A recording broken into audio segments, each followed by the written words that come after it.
You have to have great communication. You have to have great leadership from the middle.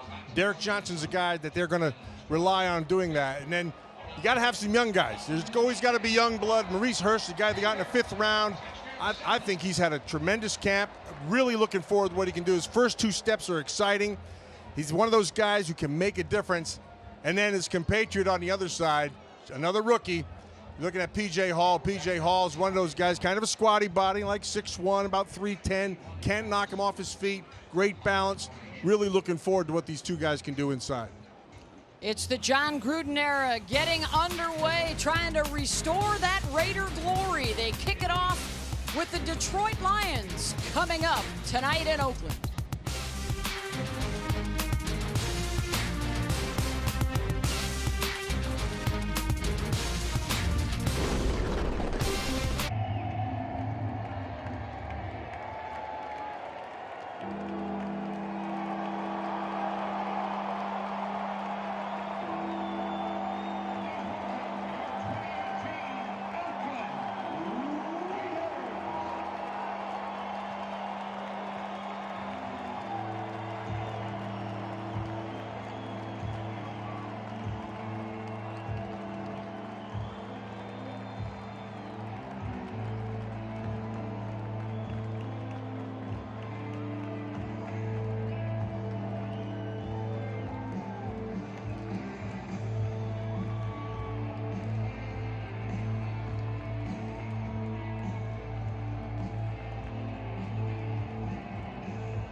As you think silver and black, you think of one team. He's got it! Holy Toledo! You think of the Oakland Raiders. It's a perfect time to be a Raider. It's all about opportunity, and that's win a ring. It's a physical brand of football, it's a collective brand of football, and it's a relentless one that will not quit. It's all about the Raiders. Man, this is the standard. This is how we do things. We've got to become a force in pro football once again. Hey, good start, baby, good start. Raiders on 3. 1, 2, 3. Raiders!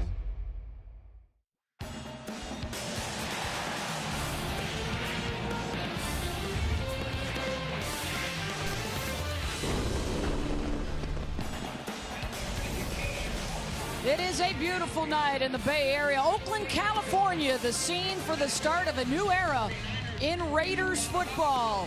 John Gruden is back in black, silver and black to be precise, with his family on hand. His return to Oakland 20 years after he was first hired by Al Davis, and meeting the folks again in the black hole. One of the things he was most looking forward to tonight on his return, 10 years removed from the last time he coached on an NFL sideline. It's the Raiders and the Lions, and a Raider roster that is half new from where we stood just a year ago. Change down on the field, we got change up here as well. Of course, Matt Millen is back for more Oakland preseason football, the 4-time Super Bowl champ And we've got another Raider legend with us, and the NFL MVP, Rich Gannon. Rich, welcome back to Oakland. Beth, it's great to be with you both. I got to tell you that I'm a little worried about Matt treating me like a rookie all over again, so I hope he's good to me early. I told him to put away the paddle. We'll keep that set aside. But you, of course, have the perspective of having played here for John Gruden and had success with him. What excites you about the coach being back and the possibilities for this offense? Well, I visited with him this morning. I can tell you he is so excited for this opportunity to be back on the sidelines with the Oakland Raiders. He's worked at this a long time. It's been 9 years in the making, but I tell you, he feels good about this football team, their energy, their passion. John hasn't changed. He's still the same workaholic. He's going to grind away with this football team, but he knows that he's got talent, especially on the offensive side of the ball. You start with the quarterback, Derek Carr. He has worked very hard to learn the offensive system. He has bought in. He's worked hard through the spring. I've been impressed with his ability to absorb a lot of the information, a lot of the volume. He's going to have a lot of freedom and flexibility at the line of scrimmage. And, of course, in free agency, they went out and signed Jordy Nelson. He knows how to find the end zone. 63 touchdowns over the last 6 seasons that he's played. He's going to be a great target for Derek on third down, and especially down in the red zone. And, of course, on the opposite side, Amari Cooper. He has it all, the speed and the quickness that you love at that position. He's a beast with the ball in his hands. He transitions well. What he has to work on, though, is the consistency week in and week out. And certainly with Coach Gruden, there's going to be a lot of focus on the offensive side, but Matt, he wants to put that fearsome ability back on the defensive side of the ball. And with that in mind, he brings in Paul Guenther from the Cincinnati Bengals. Yeah, and so Paul's been there for 13 years in Cincinnati, and he comes with a great reputation. And one of the things in his reputation is always excellent preparation, and you're going to get some blitzes. And we probably won't see a lot of them here in the preseason, especially in this first game. But in order to do all that stuff, you have to have guys who understand. And Derek Johnson's the veteran they went out and got. Because when you start to have a blitz-type defense, you have to have great communication. You have to have great leadership from the middle. Derek Johnson's a guy that they're going to rely on doing that. And then you got to have some young guys. There's always got to be young blood. Maurice Hurst, the guy they got in the 5th round, I think he's had a tremendous camp. Really looking forward to what he can do. His first 2 steps are exciting. He's one of those guys who can make a difference. And then his compatriot on the other side, another rookie, you're looking at P.J. Hall. P.J. Hall is one of those guys, kind of a squatty body, like 6'1", about 310. Can't knock him off his feet. Great balance. Really looking forward to what these 2 guys can do inside. It's the John Gruden era getting underway, trying to restore that Raider glory. They kick it off with the Detroit Lions coming up tonight in Oakland.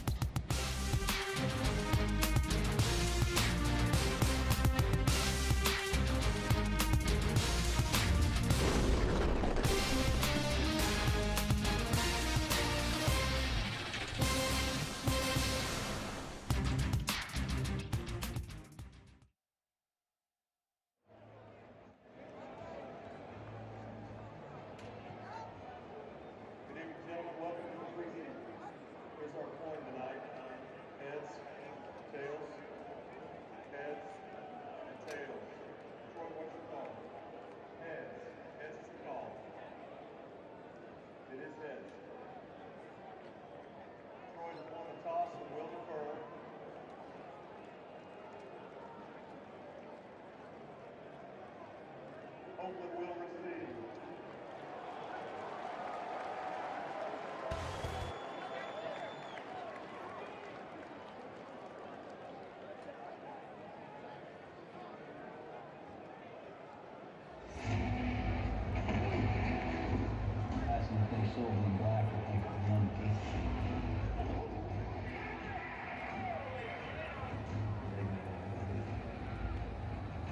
It's the perfect time to be a Raider. It's a physical brand of football. It's a collective.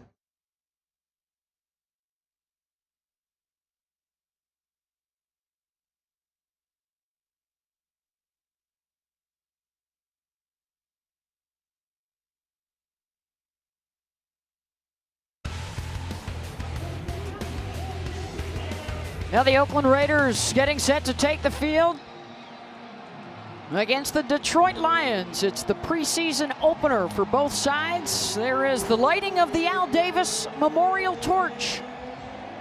And we are set to get things rolling. Let's head down to the field right now with JT the Brick. Thank you, Beth. I had an opportunity moments ago to talk to John Gruden, and this means everything to him. He came back here to win, but he came back to reconnect with the Raider fans and the Raider Nation. I thought it was great that his family met him when he came out of the tunnel, his wife and 2 of his sons. He told me that it warms his heart to be back here where he wants to win in Oakland for the great Oakland Raider fans. Back to you, Beth. Thank you, JT. And one of the first things that John has to do, he was telling us yesterday, is get reacclimated with being down there on that sideline and all the communication and all the coordination with the coaches and players. But the reality is it's been almost 10 years since he's actually called plays. So he told us this week that he's nervous. I mean, he's got some anxiety about this whole thing, but he's prepared. We know that about John. We sat in those meetings the other night. We got the first 15 plays right here. So I know he's fired up. I'm fired up to see what Derek Carr and John Gruden have up their sleeves in 2018. Sam Martin will kick it away after Detroit won the toss and deferred, so Oakland set to receive. Johnny Holton, Jalen Richard around their 20-yard line. Griff Whalen is the deep man. This is the new alignment now, the change to the kickoff rule. You've got to have 8 guys. Oakland right now, 8 guys in that setup zone up front. Only 3 guys allowed back deep. Yeah, that isn't the hard part. The hard part is the kickoffs. Yeah. They can be what you see right there.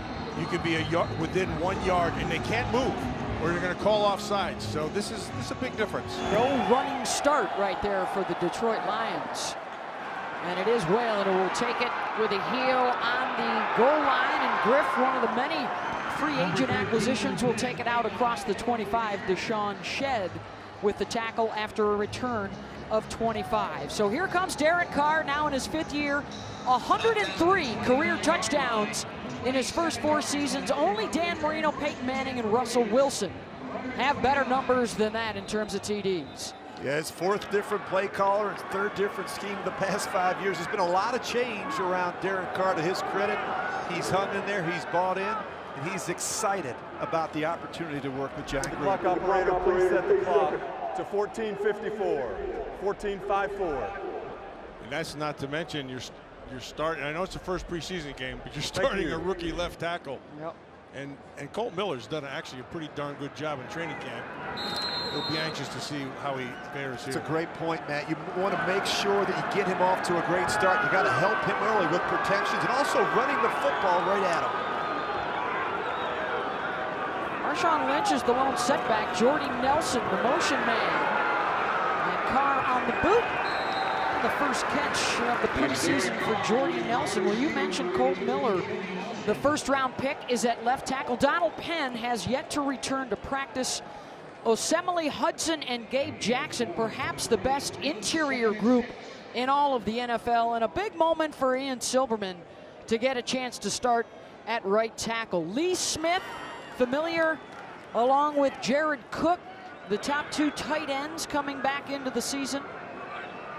And Marshawn Lynch with Doug Martin joining him in the backfield this season. This is the toss out of the flat to Griff Whalen with the catch, and it looks like he's got enough for a first down to move the sticks. The defensive line starters tonight for Detroit, similar to Oakland, they're looking for a little better pass rush this year.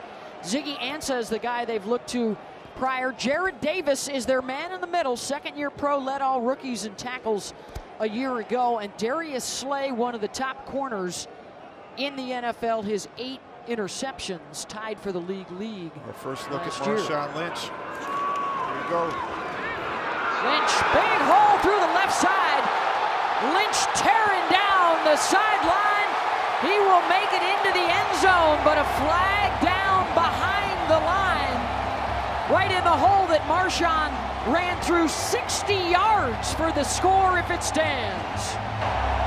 Holding, offense number 77. 10-yard penalty from the previous spot. Replay first down. Well, you want to get your name known as a rookie, but not like that, Rich. Oh, boy. That's unfortunate. You know, we talked about running the football at Colton Miller, getting him off to a good start. He's in position, but then he just looks like he grabs there at the end, and the officials aren't going to miss. There really was no need for it, Matt. I mean, he's in position. He's got help outside. Good looking run. That's what they're going to get right there. He had Zettel, Anthony Yep. Zettel, 69, across the chest as Zettel was trying to come across. And that umpire, that's what they're going to see. And not the it's to the umpire side, to the left side of the offense. A rookie out of UCLA and Roseville High School outside of Sacramento, a Northern California guy. Play action with Doug Martin in the backfield. Derek Carr going deep, looking for Martavis Bryant, incomplete. Raider faithful wanted a flag, they won't get it. Tavon Wilson with the coverage, but that's why Bryant was brought in with the trade from Pittsburgh, the over-the-top speed. Yeah, he's one of the most physically gifted wide receivers in the game, and you just get a feel for his straight line speed. You know, if Derek could have just kept him a little thinner up the field and not crossed him over, but clearly you get a sense for what Martavis Bryant can do at that wide receiver position. And you do it early, and you put it in their minds early, and you say, look, don't forget, this guy's outside. You better keep your eyes on him. Doug Martin is the offset back, the free agent pickup from the Tampa Bay Buccaneers.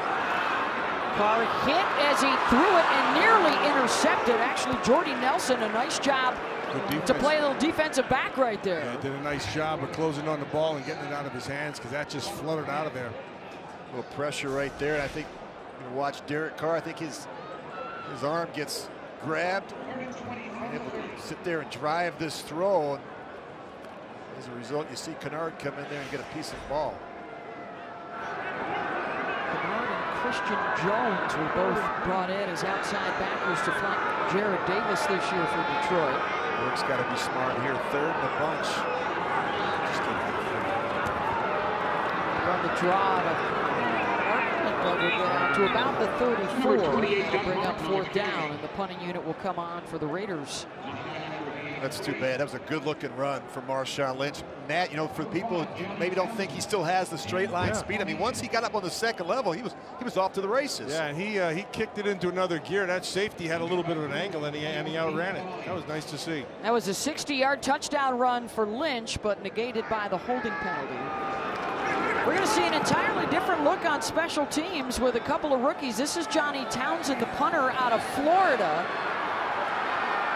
Amir Abdullah will bring it back out to about the 26-yard line for Detroit. 47 yards on the punt from Townsend, the fifth-round pick, the best punting average in SEC history, getting a look with the Raiders.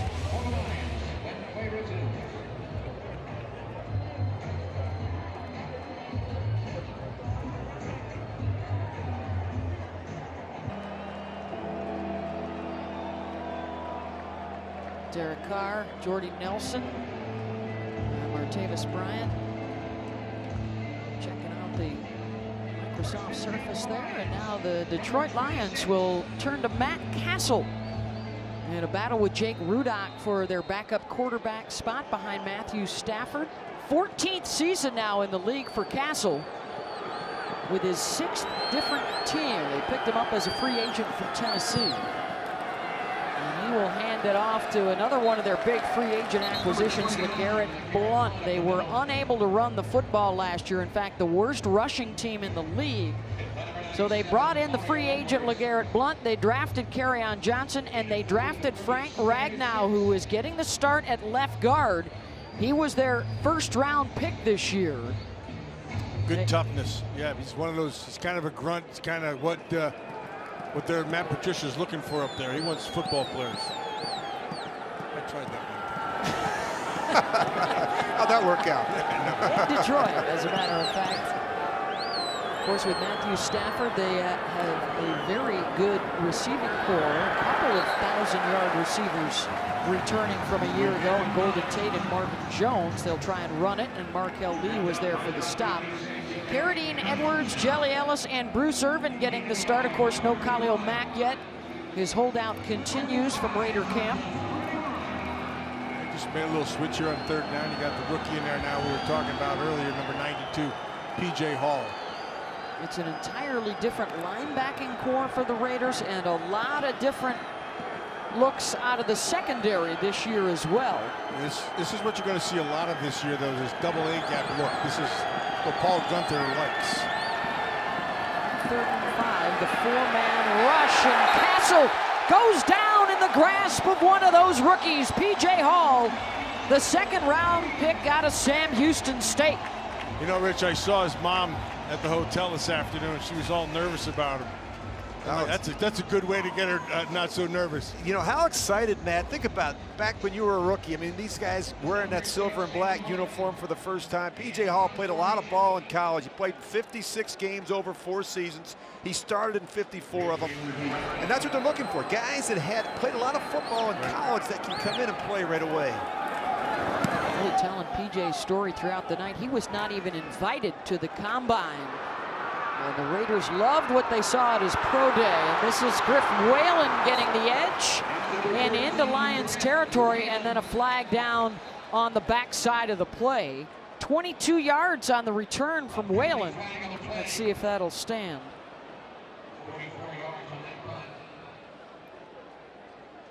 .44 yards there on the Martin punt. Gonna get a look at Connor Cook. A great opportunity for both Connor Cook and E.J. Manuel tonight to really show this coaching staff, and in particular John Gruden, who calls plays. During the return, holding, receiving team number 16. 10-yard penalty from the spot of the foul. First down. What they can do and whether or not they can be trusted. And that's what John's looking for, right, Matt? You got to be able to trust the guy. He's going to make good decisions. He's going to take care of the football. He's going to find a way to move the football team down the field and score. Every coach, Rich, that's the bottom line. You want a player you can trust. You know he's going to do the right thing. He's going to do it every time, no matter what kind of pressure he's under, no matter what kind of circumstance he's in. You can trust him. That's a big deal. Keith Smith is in at fullback in front of DeAndre Washington, and they'll run it right up the middle out across the 45, and Washington pulls his way out to about the 48-yard line. I like that Keith Smith, Beth. He got himself his primary guy, and then after he put him on his rear end, he went and got somebody else. This guy, he loves to play football. He loves to whack people, and I like guys who like to whack people. Well, there he comes. See him finishing at the end? Absolutely. If you're a Raider fan, you're going to see a lot more two-back. You're going to see the use of the fullback. You're going to see a little bit more of the quarterback under center tonight. You call him beef. That was a good look at why Keith Smith, one of those new additions, the fullback and the tight ends, right, Rich? John Gruden likes to utilize those guys to get that run game going. I think the biggest area of improvement that you'll see early is the run game. John Gruden believes in the running game. There'll be a commitment to the running game. You mentioned the addition of the fullback. They've got a big-time tight end in Lee Smith who can move some people. They're 2 road graders right there, and a couple backs who are willing and anxious, including Marshawn Lynch and Doug Martin. Gruden told us yesterday he thinks that's going to be the strength of their team. Connor Cook back to throw. He's got a man wide open inside the 25-yard line. Johnny Holton all the way down close to the 10 and shoved out of bounds. I always like this concept, Rich, in this passing game. When you bring it from the other side, you keep somebody to hold the underneath coverage. You clear out the top, and then you bring them from the other side. All that takes a little time, which means good protection. Really good protection up front. A gain of 41. Good throw by Connor Cook. We talk about gaining confidence early, and that's important for a young quarterback. The Raiders are in the Toyota red zone. Toyota, let's go places. 1st and 10 from the 10. Actually 1st and goal here for the Raiders, and they'll keep it on the ground with Jalen Richard, the 3rd-year man, along with DeAndre Washington, both probably fighting to keep their spot on the roster with the new additions coming in. So you got some changes up front. So Assembly's out and Bushy's in. And what else we have on the other side? Kirkland's in 79 at right guard. Got those starters out quick, huh, man? Yeah, how about it? Real fast. Farrell Brown is in now at tight end on the right side. Cook will drop it off to Richard underneath, down to the 3-yard line. Nice patience. Nice patience by the quarterback. He felt the pressure, but he let the guy make his break back underneath and right on the money, Rich. Yeah, a little halfback choice. Just get him out in the route, get the matchup you want on the linebacker and safety. John's got a lot of confidence in Jalen Richard and DeAndre Washington, two very good runners, route runners out of the backfield in the passing game. I like what he has right there right now. Chris Warren's a big back, 250 pounds. He's the rookie out of Texas, number 34. Gruden says he looks a lot like Herschel Walker when he's out there. He'll stay in a block. Cook's pass incomplete on 3rd down. And 4th down coming up. Slay had the coverage there on Holton for Detroit. And the kicking unit will come on. Darius Slay's a good player. Really good player. Had some good reps up in training camp. It's fun to watch. So we've seen the rookie punter in Johnny Townsend. He will hold here for the rookie kicker and his former teammate at Florida, Eddie Pinheiro. The most accurate kicker in Florida history. He led the nation last year, 94% accuracy. And this is a 21-yarder in his first attempt in the preseason, and he splits the uprights. Connor Cook engineering the scoring drive for Oakland and the 3-0 lead here in the first.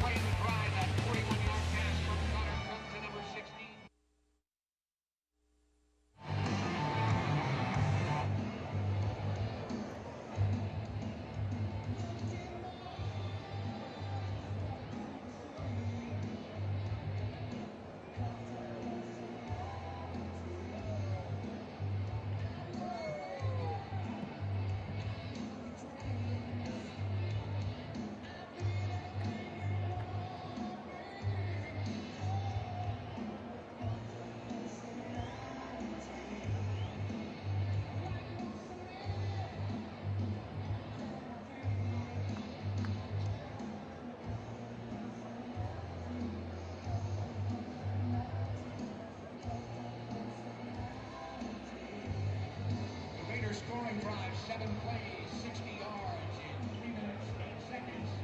Eddie Pinheiro puts the Raiders up 3-0 with a 21-yard field goal.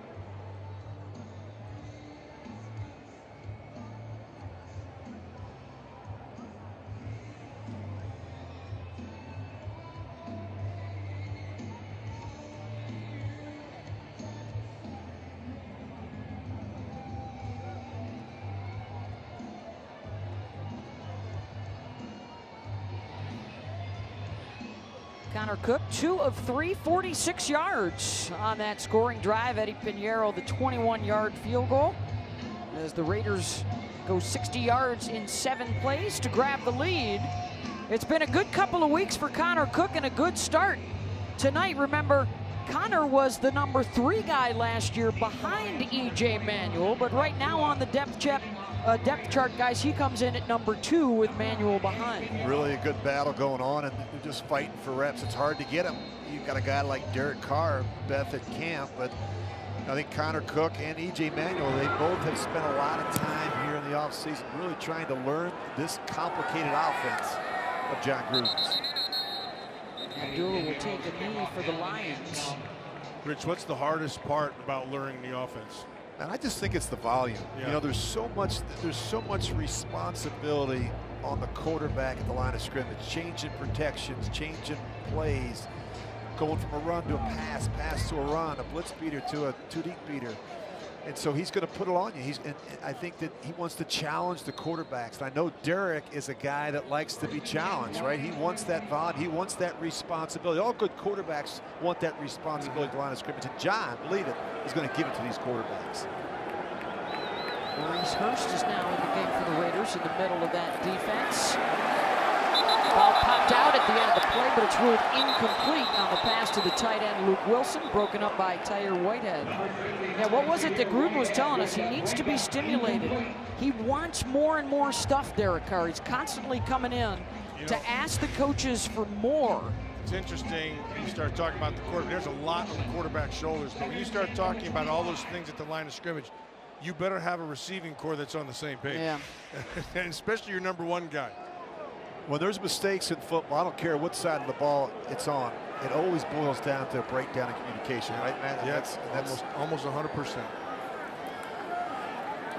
Castle Across the middle, Golden Tate with the catch out across the 35, cut down by Rashawn Melvin. But the Lions will pick up the first down on a gain of 11. Melvin, the free agent pickup out of Indy, playing on a one-year deal, says he's got something to prove. He thinks he's one of the elite guys in the league. I think the biggest question mark right now is the cornerback position. I think it's important to find the right 5 or 6 cover corners, and that's what they're looking for through these 4 preseason games. Yeah, they got to get Kerryon Connolly back on the field. I mean, he needs to get out there. We hope to have it back early next week, perhaps. As the injuries have continued for Connolly, the pass across the middle, busted up by Daryl Worley, another one of those free agent guys on the coverage. Nice coverage. Yeah, essentially starting over in the secondary. I mean, they cut starting cornerbacks, David Amerson and Sean Smith last year. They added Leon Hall, Melvin, Wright, Worley, as well as Nick Nelson in the draft. The safety positions got some changes as well, some really good competition there. They brought in Marcus Gilchrist, who's not playing tonight, but that's where they need to be better. The pass defense just wasn't good enough a season ago. That entire back 7 could be all new starters this year, depending on how things go. And the pass incomplete. Kenny Galladay tried to reach behind him to make the catch, and it will bring up 3rd down for Detroit. You know, you start talking about that, about the back 7, you really have to start talking about what's up front, which is why they drafted those 2 young guys. And there's a kid here on this roster, number 99, he won't play tonight, Arden Key. And that guy, he's got it. I know you like him, man. Yeah, and the work that the team did in practice on Wednesday and Thursday was impressive. Yeah, it really was. Plus they were going against Stafford, which was good. I mean, that was really good to see. And they had a couple of joint practices midweek with the Lions. Here we go, 3rd and 10. Castle completes it out across the 40. It'll be short of the marker to TJ Jones, but there is a flag down, and it looks like it's going to go against the Raiders here. Leon Hall was the guy that made the tackle. Well, Hall had good coverage on him, you know, on the underneath route.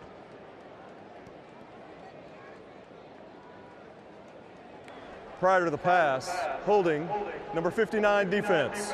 5-yard penalty, automatic first down. That's on the former Lion, Tyre Whitehead. Coming off of back-to-back 100 tackle seasons in Detroit and now making the move to Oakland. 1st and 10 for the Lions from their 41. Shake of the head from John Gruden. He knows the linebackers had issues trying to handle opposing tight ends a year ago.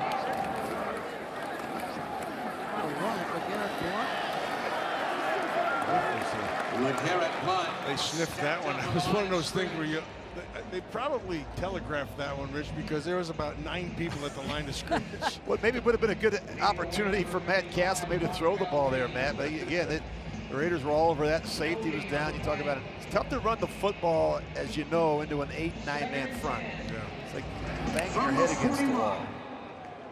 Markel Lee was the guy that led the charge there for Paul Gunther's group. Got to know John Gruden through his brother Jay, one of his best friends. They were together in Cincinnati for a while. Dumping it off to Amir Abdullah.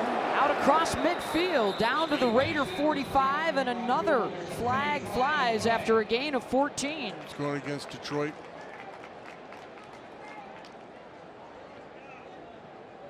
Keep in mind, this is the first time that these officials are getting work as well, so you got to get their eyes adjusted. So far, so good. Pass interference, number 11 offense. 10-yard penalty from the previous spot. Replay 2nd down. 19-year veteran Clay Martin, our referee tonight, but we believe this is his first time as the referee. Lost 4 referees to retirement this year. That's a big turnover, Beth. I mean, that's, you know, you're right. This was Clay's first time as a NFL referee, and came from the Conference USA. He's worked in the National Football League, but great opportunity for him as well. This will set Detroit back to the 31 and a 2nd and 20. Matt Castle working out of the gun again with Abdullah next to him. 4-man pressure, batted at the line of scrimmage by P.J. Hall, who's already made a couple of nice plays. Yeah, he has. going to have another little bit of a cover two in that long yardage situation. So you can want to get your middle backer deep down the middle, and P.J. Hall took away. It looks like he was trying to throw to the middle of the field. And he's getting double teamed, and he's not going to beat the double team, so he does the next best thing. He just jumps up and bats this ball down. And I love this guy, Matt. Played at Sam Houston State. He blocked 14 kicks. He plays with good quickness and strength. He can penetrate. He's having a good night so far for the Raiders. On 3rd and 20, they'll just stick the ball in the belly of Kerryon Johnson, the rookie out of Auburn, who rumbles back out close to the original line of scrimmage, gets 12 yards back, but it's going to bring up 4th down. Reggie Nelson, the safety, coming up to make the stop. I know Reggie McKenzie was really excited about P.J. Hall. He moved back in the draft and then got him at the bottom of the 2nd, I believe. And you know, I was talking to Reggie about him. He was like, Bubba, which is, he still calls me 35 years later. He's like, Bubba, he said, this guy, you can't knock him off his feet, and he loves the game of football. And I think that is one of the things John likes about this team, wants around this team. Love the game. Griff Whalen will bring it out across the 25 for the Raiders. 39 yards on the Martin punt, 7 on the return, and a good debut for P.J. Hall.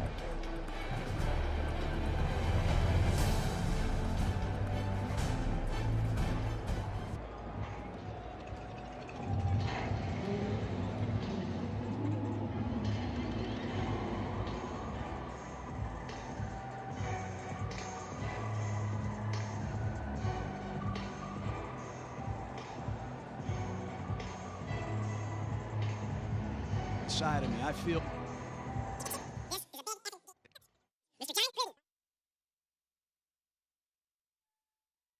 Raider Nation, this is a big effing deal. The head coach of the Oakland Raiders, Mr. John Gruden. I hope people understand the emotion inside of me. I feel unfinished business. I also feel a lot of responsibility to get the Raiders going again. I'm going to do everything I can to help this team get right again.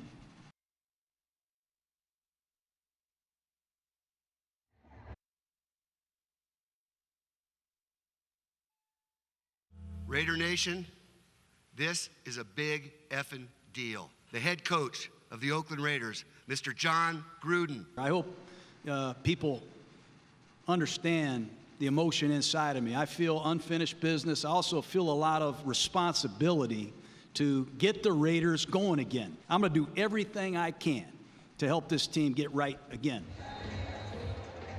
John Gruden returning to the Raiders sideline. Owner Mark Davis said it was one of the best days of his life. A courtship that had been going on for several years, trying to lure John Gruden back to the Raiders, and it finally happens this year.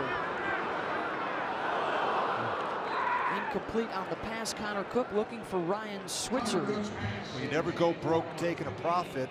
That's one that Connor's going to want back. You've got a receiver in the flat. You pass him up. This is a mistake. Throw the ball to the tight end in the flat. And he tries to make the difficult throw down the field, especially on 1st and 10. You've got a wide open Pharaoh Brown. Just give him the ball. It's too easy. Anybody can do that. He did it the hard way.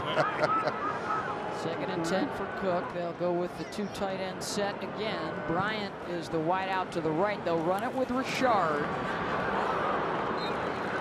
They'll burst out across the 30 to about the 32. That'll bring up 3rd and about 5. Anthony Zettel with the stop. That's why it's important to understand what you're trying to get accomplished on 1st and 10. John's trying to throw the ball in the flat, pick up 5 or 6 yards, and let's stay in rhythm. And what happens is when you don't do that, now you put yourself in a situation on 3rd down.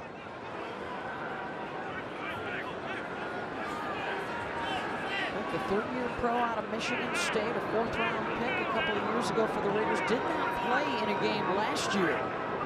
2 years ago, he was the starter in their playoff game after Derek Carr got hurt, and a timeout called here by the Lions and their new head coach, Matt Patricia, who's come over from New England. Prior to the snap, timeout, Detroit. You didn't like something. They were in man coverage on 3rd and They're first. snap or so. 3:16 to go here in the first, and a 3-0 Raider lead.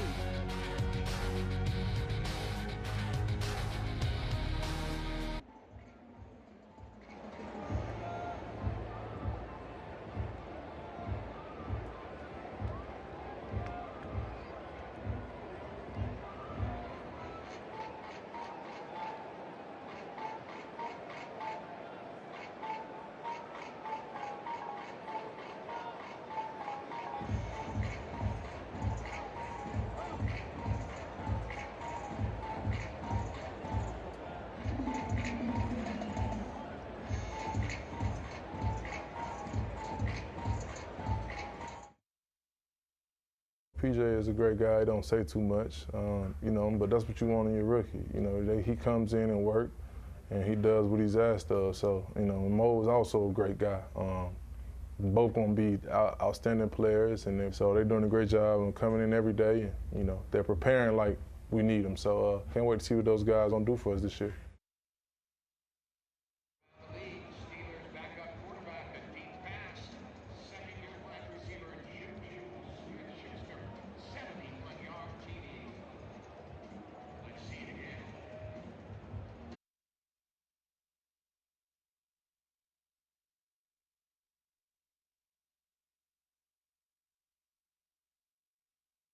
PJ is a great guy. He don't say too much, you know, but that's what you want in your rookie. You know, he comes in and work, and he does what he's asked of. So, you know, Mo is also a great guy.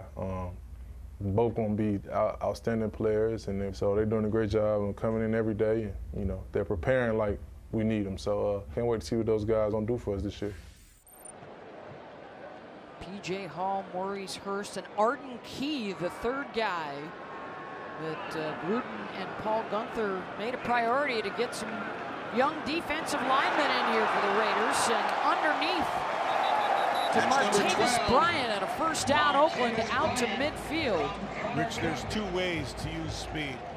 One is straight down the field, which can stretch things, but the other one is to run across the field. A lot of people forget about that. You vacate an area or get it vacated, and then you bring that speed guy in from the other side. That's a tough route to cover. I know the speed kills, and he has what I would call, Matt, rare and unusual speed at the wide receiver position. I mean, that's what he brings to the table. That's what Al used to bring to the table. That's all the time. All the time. Al would have loved that. A gain of 18. Here is Cook, and the check down out of the backfield. Ryan Juracek, another guy fighting for a spot at that fullback position. And there is another penalty flag down on the play. And the Raiders are moving back, so that's a bad sign. Holding, number 79 offense. 10-yard penalty, replay first down. That is the fourth holding penalty of this quarter against Oakland. Well, one of the things that John wanted to do is bring the Raiders back to their glory, but not that one. We used to do that all the time. We led the league all the time in penalties. I think he wants to stay away from that one. Yeah, he's not going to be too pleased with that. The penalties have been a problem, no question about that. That'll set the Raiders back to their own 40.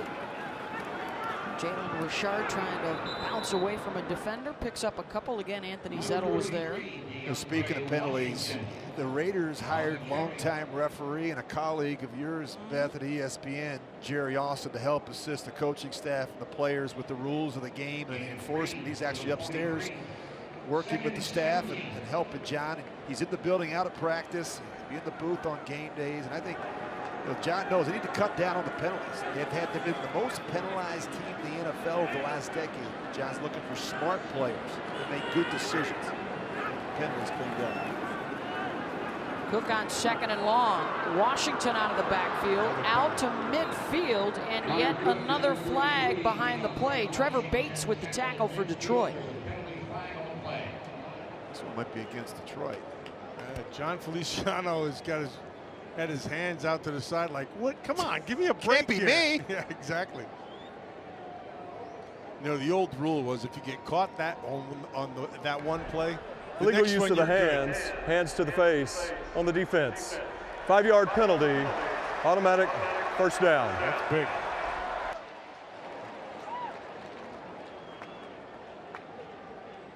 There's another guy that doesn't tolerate penalties, right, yeah. Matt? Matt Patricia. Yeah, I like Matt Patricia. He's a football. He loves guys who love football. Former defensive coordinator for the New England Patriots. On that staff for 3 of their Super Bowl wins under Bill Belichick. The Raiders will run it, breaking tackles. Washington has a first down inside the 40. Nice job of pressing the hole and staying with it. Nice patience, and then just follow it through. A lot of times in this league, holes don't look like holes. They look like this. And then the fullback leading again. You see Juracek in there, Ryan Juracek. I think the strength of this team right now is the backfield. Yeah, you got a Pro Bowl quarterback. You've got Marshawn Lynch, Doug Martin, maybe the best back. Keith Smith, the fullback. Rashard Washington's a talented group behind Derek Carr. Washington just picked up 15. They'll go to Rashard.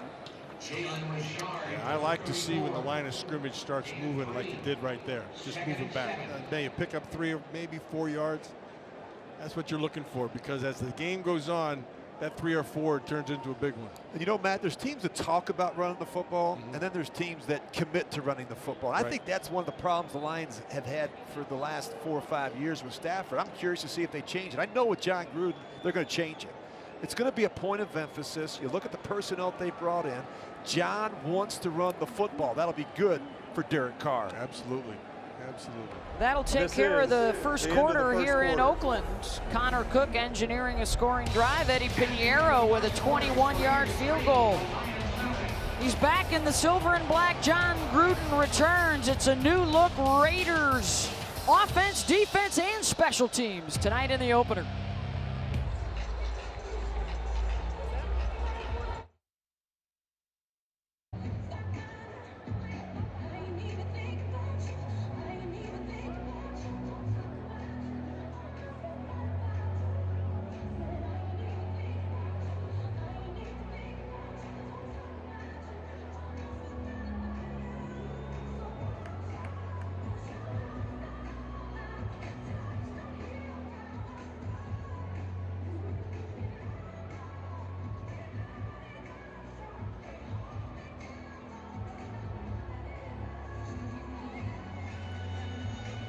Well, John Gruden isn't the only former Raider head coach to return. Tom Cable is back as well. The offensive line coach for the Raiders. Look at him stack it in that bubble gum. I love that. I think that's about his 10th piece. I love it. I love it. But he's a great coach, and he holds the players accountable. He's very demanding. You talk about unfinished business. Tom Cable has some unfinished business in Oakland here as well, man. Yeah, so he second time around, and it took a lot of talking to with Coach Gruden to get on the same page exactly what they wanted to do. But you know, Tom Cable also, the last time he was like, there was another Tom Cable walking around. He lost 130 pounds. Looks great. He looks great, and he's a heck of a football coach. 3 years as the head coach here in Oakland and in charge of improving that run game we've been talking about. They were under 100 yards rushing per game last year. They've got 3 Pro Bowlers returning up front. And here on 2nd and 7, Cook with the scramble, trying to go over the top. Then he finds his tight end, Paul Butler, hauling it down inside the 10. Nice placement of the ball too, Rich. And this is great to see, man. You know, an unscripted throw from Connor Cook. The ability to kind of keep the play alive. It's not there. He steps up in the pocket. He keeps the ball in the throwing position. And that's just a terrific job by Connor Cook in the pocket, not panicking. Right, and his eyes going right down the field, understanding exactly, look, he needs help. You find your help, and he puts it in a place where only he can get it. 24 yards to Butler. Back to the ground game. Richard churning out a couple of yards. So good red zone teams have the ability to run the ball in this part of the field. And I was kidding John Gruden the other night. I said, you know, when we got down inside the 10-yard line, you never let me throw. You put John Ritchie and Zach Crockett in there. All we ever did, Matt, was just hand the ball off to those guys. You called a bunch of those games. I mean, I never got a chance to throw the ball down here. Well, you know, the other thing you guys had was your ability, to run the football. Yeah, a little bit. And that's a big deal. And that's one of the things I think I'd like to see come out of this offense with Carr. He's not a great runner, but he's got to be able to take advantage of it when it presents itself. Yeah, and he can. I mean, he's got some talent. He had a great scramble in the 2-minute drill the other day in practice against the Lions. John was excited about that. And if he can make a couple first downs a game with his legs, he's certainly capable enough. But again, it's not something he thinks about. He called, what did he call it? Unscripted offense. That's what plays. they want to see more from when it breaks down. Make a play yourself if you're Derek Carr. The underpinnings of this offense is still that West Coast from Bill Walsh, and a lot of that was improvised. So you have to be able to run this thing effectively. You have to do this. Now make it work. On 3rd and goal, Cook to the back of the end zone, diving to make the catch. Touchdown, Ryan Switzer, and a leap into the black hole. He made it work.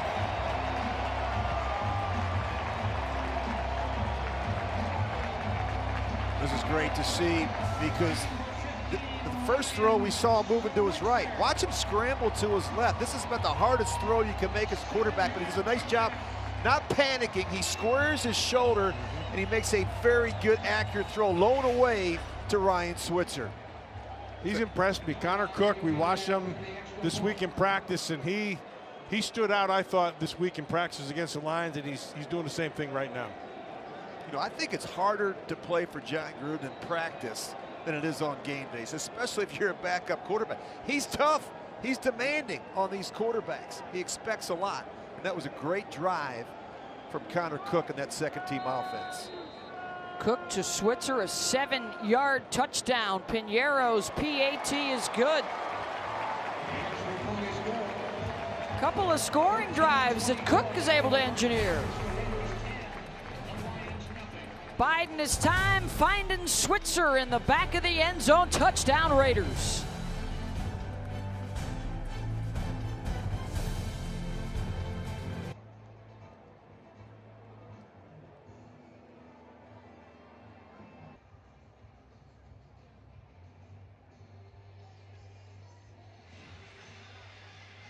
The lights of the Grand Lake Theater in Oakland, and the Raiders, their preseason opener with the Detroit Lions, a 10-0 lead. Connor Cook driving them downfield for a field goal, and then the 7-yard strike to Ryan Switzer for the touchdown, finishing off a 10-play drive, going 73 yards. They had the ball for nearly 6 minutes.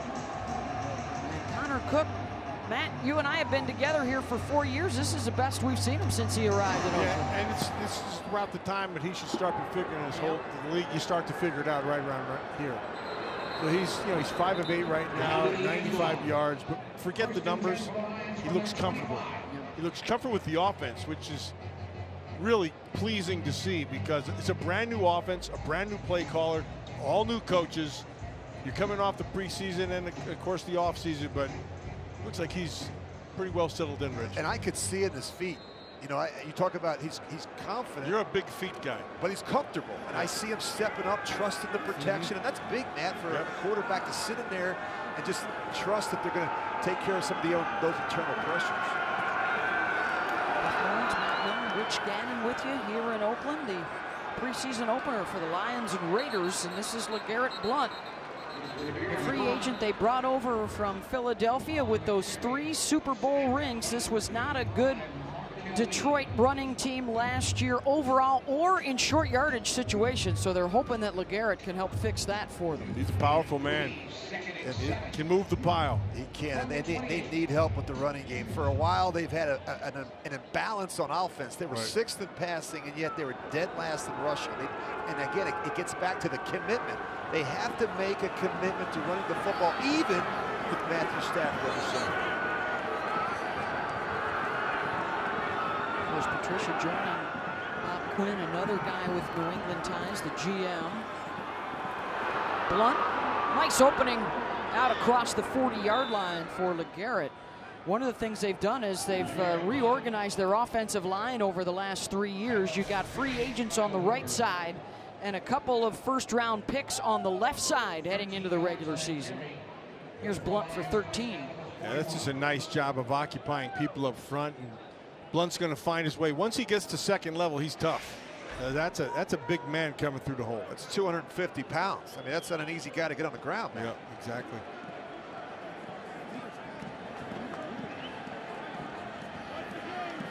First down from the 41. Inching up is Wilbur, and the safety blitz for Kyle Joseph as he gets to the quarterback for the sack. And good coverage. So Emmanuel Lemure, 54, he has the coverage to the inside. Castle wants to throw it, but then I want you to watch Joseph. He's going to jump up and takes that thing away. Just well played. 2nd and 12. Well, he gets airborne. Yeah, we'd love to see that. Not a very good job by Abdullah. Yeah, he watched it. He watched it. I know what that's like, well, Matt. Maybe they were watching your opening comments, Matt, when you said we probably won't see a lot of blitzing from the Raiders. Yeah. Well, we've seen a little bit. They got a couple of sacks already. They'll run the draw here to Lemire, and again, it's nice Carl hit. Joseph with a big pop, but flags are flying all over the place. And will this be our first look at the new helmet rule changes? Known as a hard hitter coming out of West Virginia, first-round pick 3 years ago. Well, you can't take aim, and you have to see what you hit. That's really the important part of that helmet rule. The head should always be up. They need to get that thing straightened out, Rich. No, it's going to be hard to officiate, Matt. I completely agree. They put it all on the officials. It's tough. Personal foul. Lowering the head to initiate contact. Number 42 defense. 15-yard penalty. Here's the problem. First down. In every contact, with all contact, every player is going to lower their head. The offensive player and the defensive player. And so this is what we just had this thing I was talking to the officials. And here's the tough part.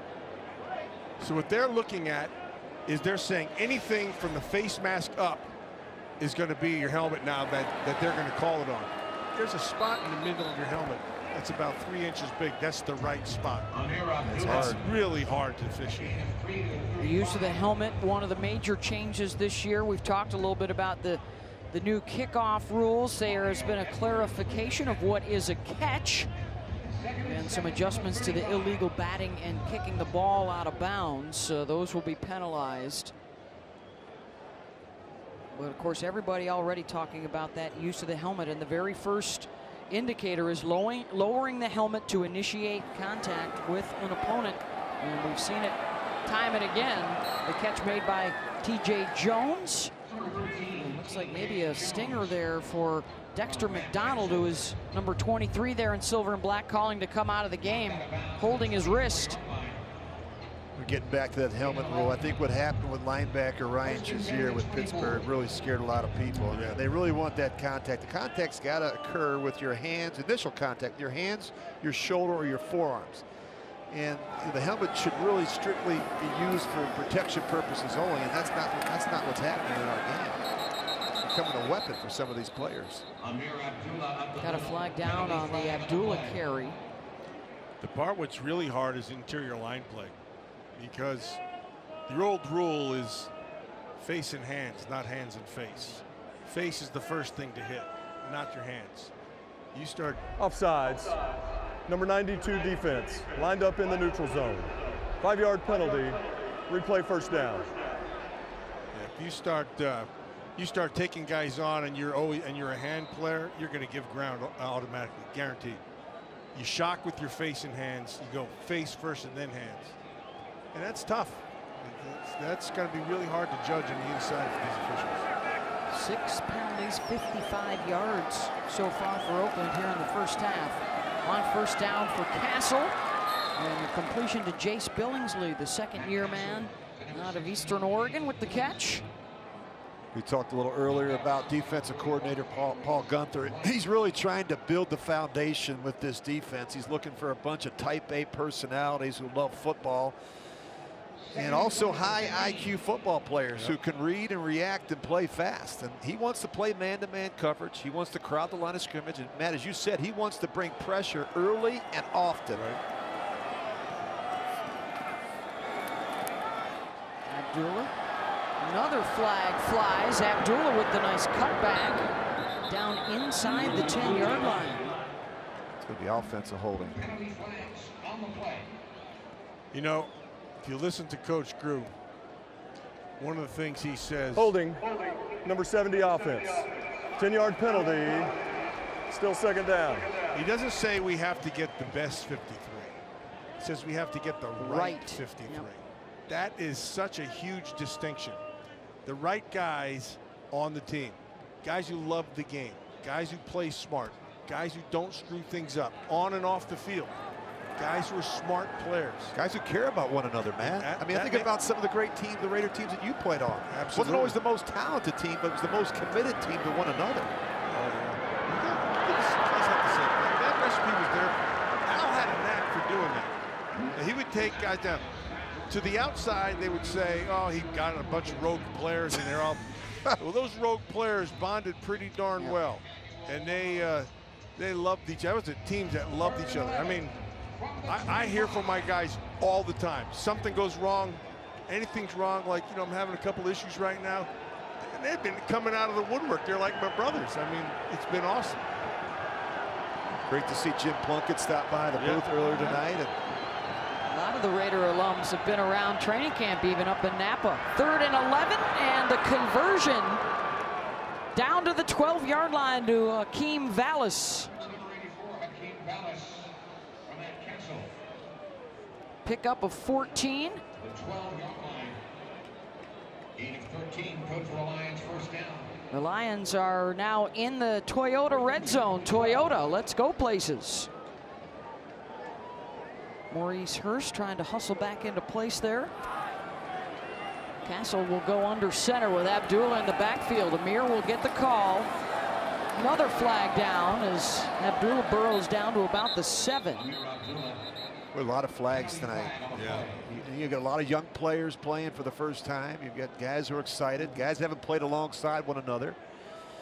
Well, there's no denying, right? You look at the roster, 90 guys, 45 of them are There's no new. foul on the play. Second down. It always confuses me, man. The guy throws the flag, and then they say there's no flag. So what is it? Am I missing something here or what? Yeah, that usually goes against you, too.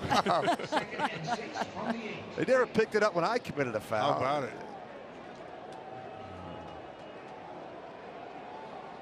Emmanuel Lemur, one of the new linebackers coming in for the Raiders. Back to the gun here for Castle on second down. Drop coverage. Abdullah lunging for the goal line, gets out of bounds inside the 2. And they had a combination coverage on the backside. Nobody picked them up.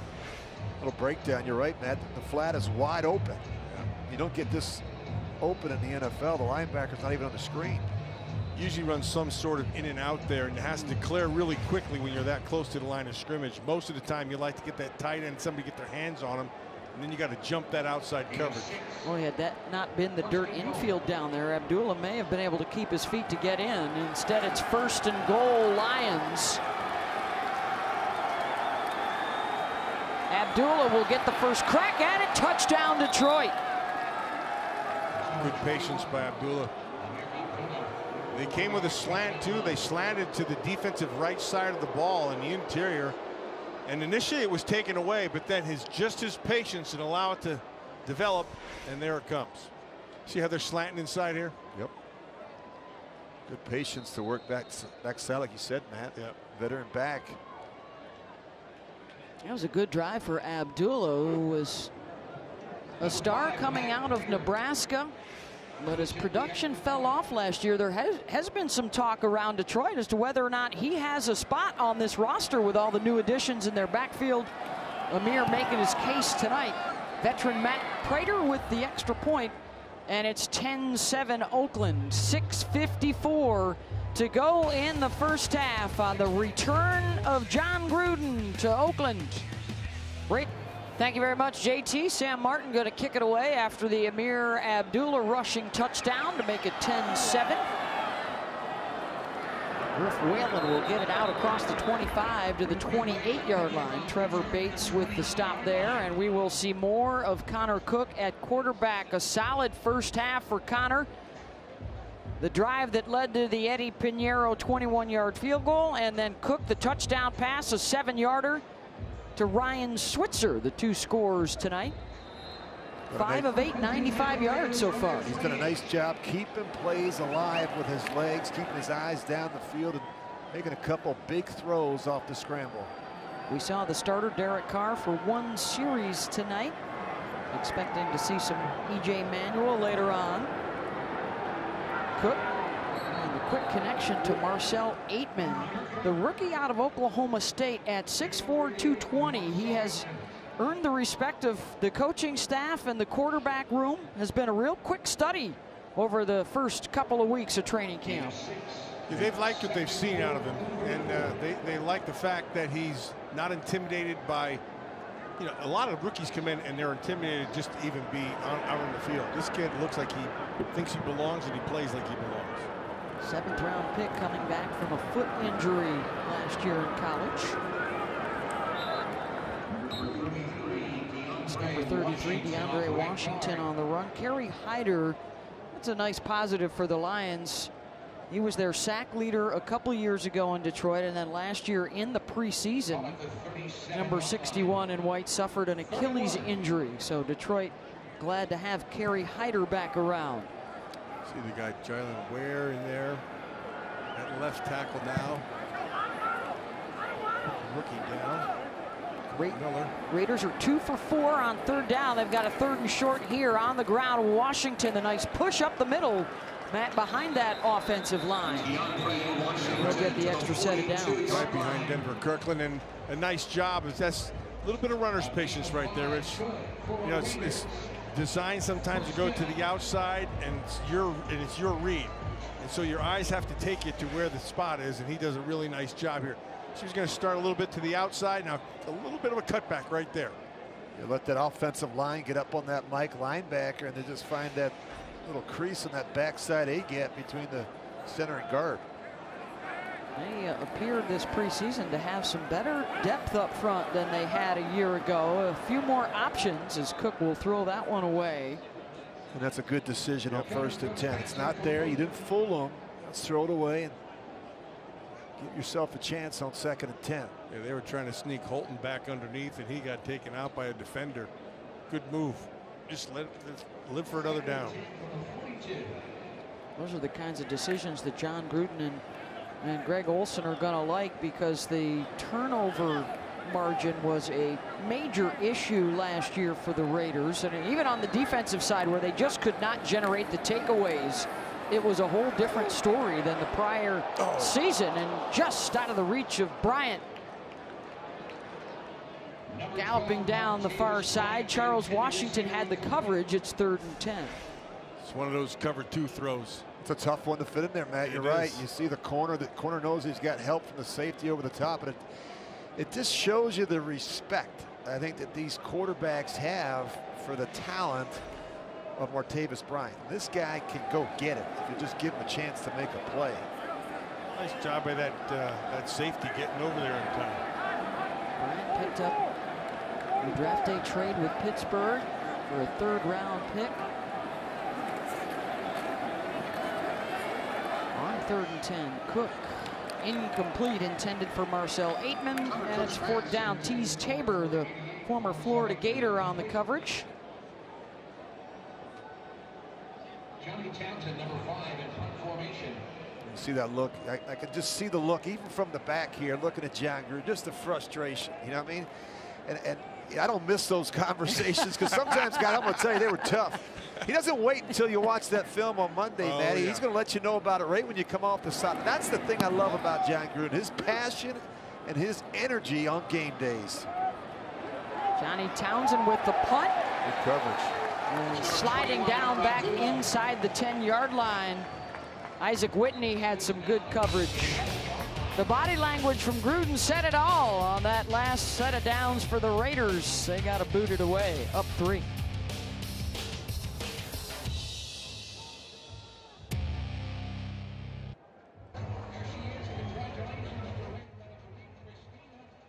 I would try and like place them. Yeah. But now just having a warm up, get everything activated.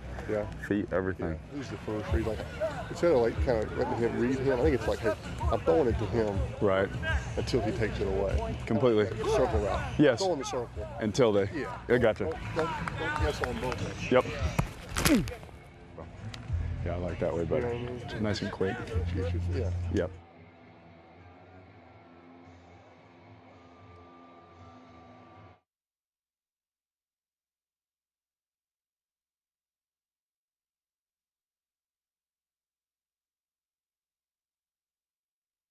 I would try and like place them. Yeah. But now just having a warm up, get everything activated.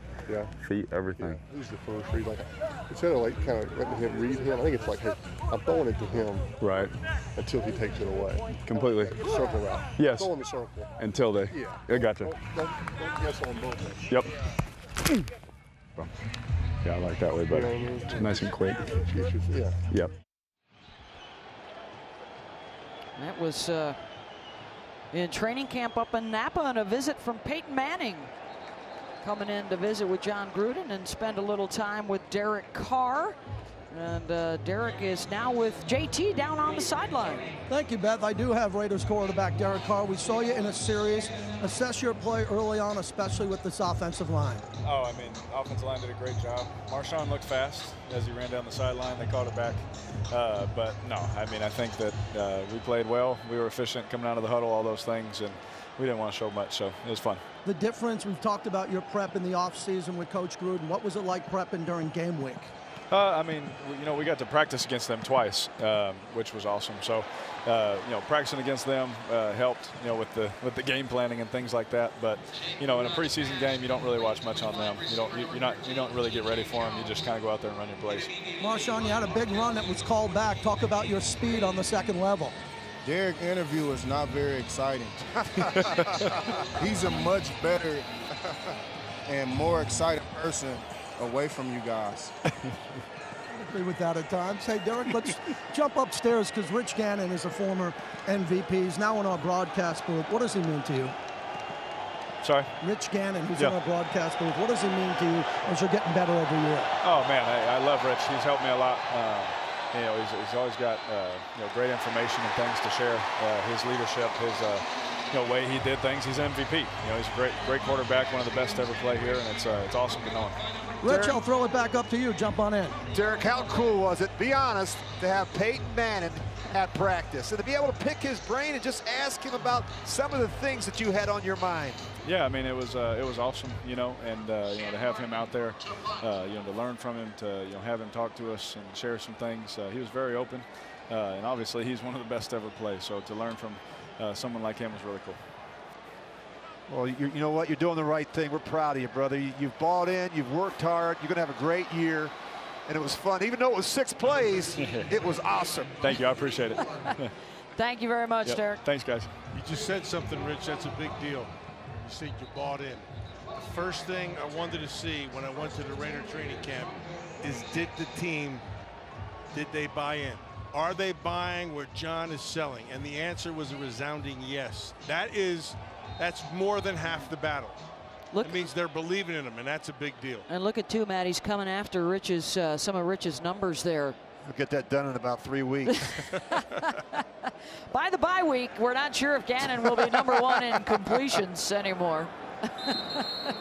Different time now, different league, different games played a little bit differently. Yeah, it's just throwing game. Now, that's what this thing is. So you better have numbers in today's football. Still pretty cool, though. There's only 4 Raiders with over 100 career TD tosses. LaMonica, Snake, Gannon, and Carr. You know what I think is really terrific about Derek? A lot of people made a big deal about, will he get along with John Gruden? I mean, it's been a seamless transition. I mean, Derek, all good players want to be coached, man. Absolutely. And that's what he wants. He wants a guy. John's developed a great relationship with him. And I think it's going to be amazing to watch these two work and function during the season. They both love the game. That's a big deal. Connor Cook hooking up there with Marcus Baugh. And they don't want to let each other down.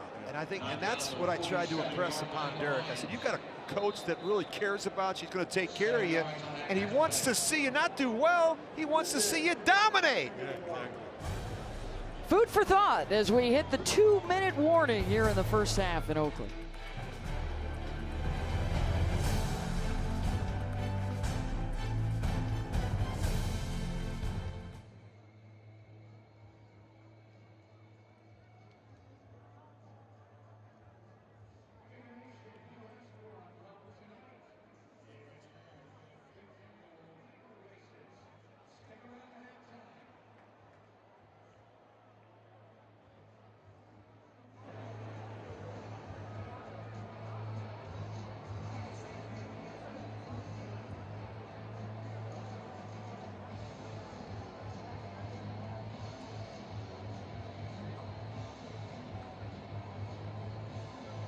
County Coliseum, the Raiders leading the Lions 10-7. 2 minutes to go until halftime in this preseason opener. Beth Bowens, Matt Millen, and Rich Gannon with you.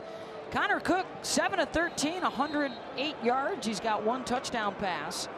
Between he and Derek Carr in the first half, 9 different completions to 9 different guys so far.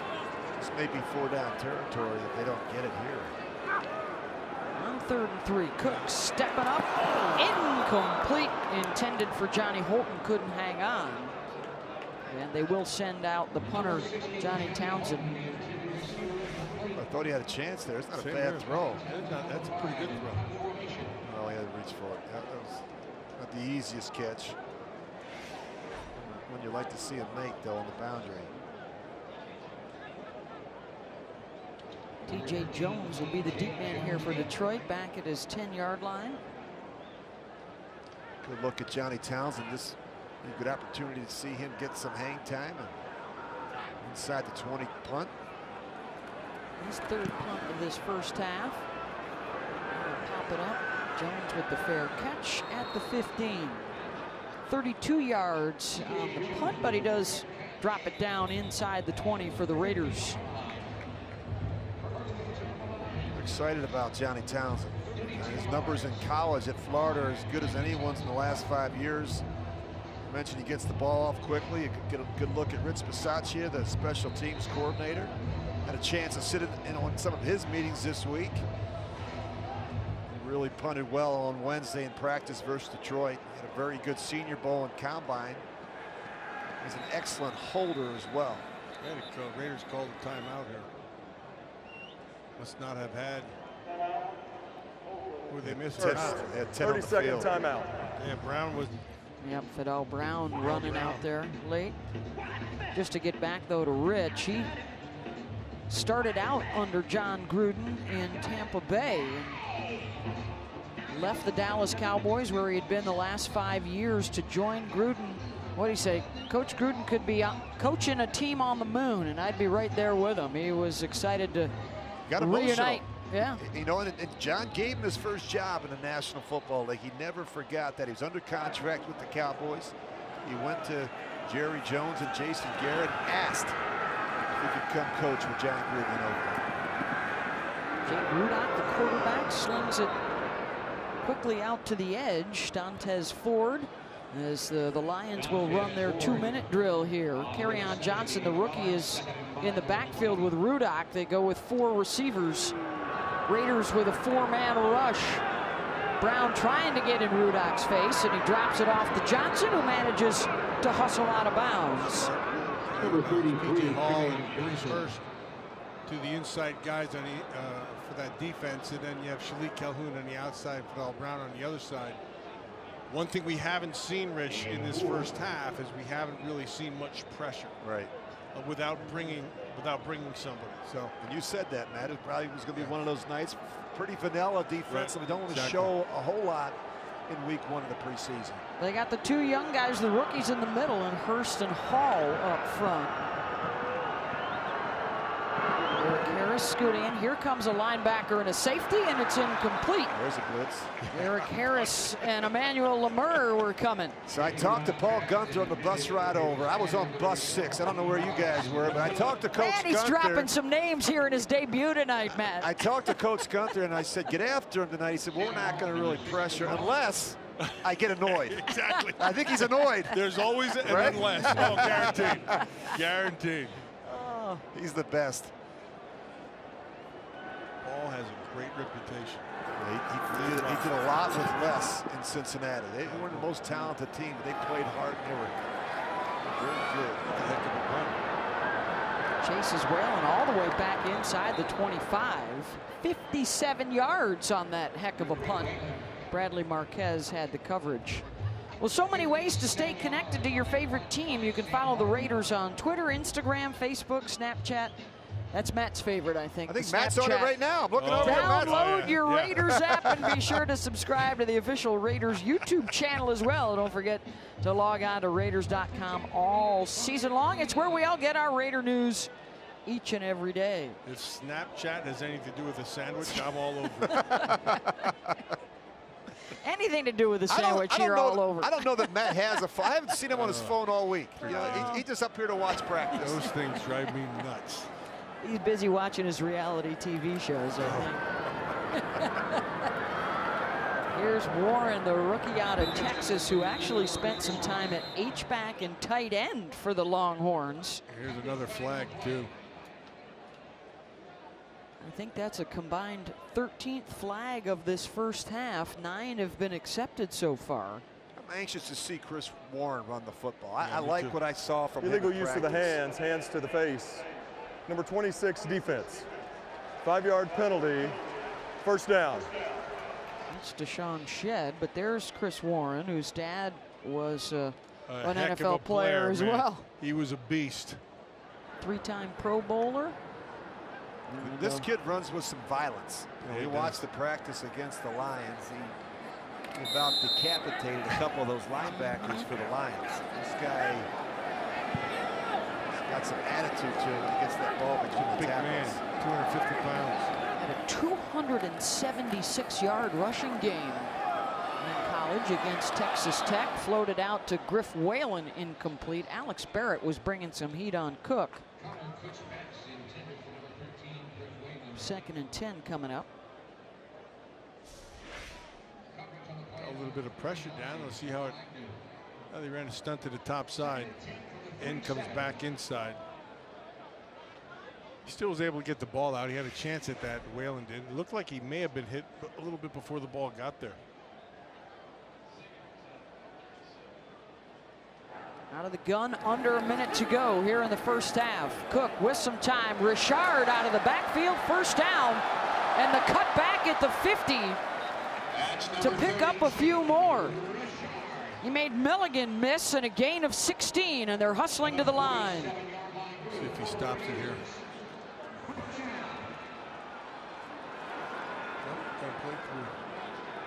Down under 35 seconds to go. Cook again underneath. This is Aitman trying to get to the outside and does stop the clock around the 44. He was close. If he'd have taken another step backwards, that wouldn't have stopped the clock. You mentioned Aitman earlier. He's made a lot of contested catches. Watch this route by the back out of the backfield, a little choice route. And it's something that Jalen Richard does a terrific job of. That's the guy I think they really want to feature in third down out of the backfield. He's got terrific hands. He's a very patient route runner. He's got some suddenness to him, which I like. And make you miss. Yep. 100 more yards of total offense for Oakland here in the first half. And the 3-point lead on the scoreboard, trying to add to it. Richard again. Linebackers unable to cover him right now. That was Jalen Reeves-Maben who he got away from. And a gain of 9. Same play, they just flipped it over. Good play callers are not afraid to come back to the same call. They just window dress it a little bit with a little bit of a different formation and a different look for the Detroit defense. And you're going to have that same matchup back underneath. You're going to go to it every time. That kid is tough to cover. But when you get those guys and you give them a choice, an option down on inside, they're virtually unstoppable down there. First down from the 35. Richard again. Steps out around the 31. 16 seconds to go. You almost can't cover him, Matt, with a linebacker or safety type. You know, you almost need to put a corner on a guy like Jalen Richard. Well, if you're trying to cover him from the second level, you're automatically giving up 4 yards. I mean, it's just the way it is. Just by the time you get there, he's just going to run away from you for that. Richard will stay in the backfield with Ryan Juracek. A couple of timeouts still left for Oakland. And Detroit and Matt Patricia will take one right here. Timeout. Detroit. Their second 30-second timeout. So you pick up a first down here, you can take a shot at getting a field goal, which is exactly where they want to be with 16 seconds, and then you'd work from there. But you have to get into that a little more comfortable field goal range from here. Richard, by the way, 4 catches now, 35 yards for Jalen. So the way the Raiders have been gaining some yardage here, if I'm Detroit, I'm going to let my outside guys kind of fall off on that underneath coverage and then make him have to push the ball down the field a little bit more, so it's a little tougher throw, because Jalen Sharp's just been he's been eating up yardage here.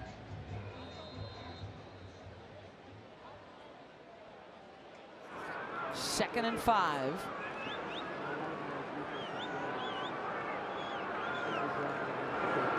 Richard will run it up the middle, and Detroit was right there ready for it. Reeves-Maybin with the stop. The clock will run under 10 seconds. Take the timeout here. Looks like the Raiders will see what Pinheiro can do under a little pressure here in the final seconds of the half. Oakland, their second. 30 seconds. We're going to see how much he likes the infield. That's what we're going to see. Check him kicking off the dirt. I was watching him in the pregame, and he was kicking off the dirt specifically. He was actually getting some pretty good kicks off. Trying to be the third Raiders kicker in as many years. Of course, longtime Sebastian Janikowski, and then last year Giorgio Tavecchio. He has made one from 21. This one would be 48 yards to close out the first half. Hold is down, the kick is on its way, and it is good right into the heart of the black hole. Eddie Pinheiro makes it 13-7. Raiders over the Lions. Halftime here in Oakland. Couple of field goals for the Rook, and Connor Cook with a nice showing. JT will be back with all of the halftime festivities right after this.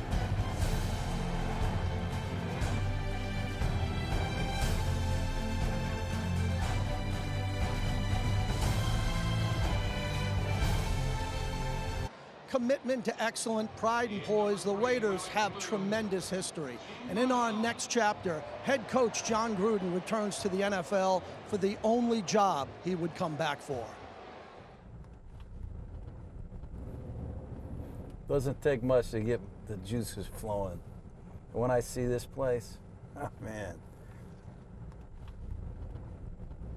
I get fired up.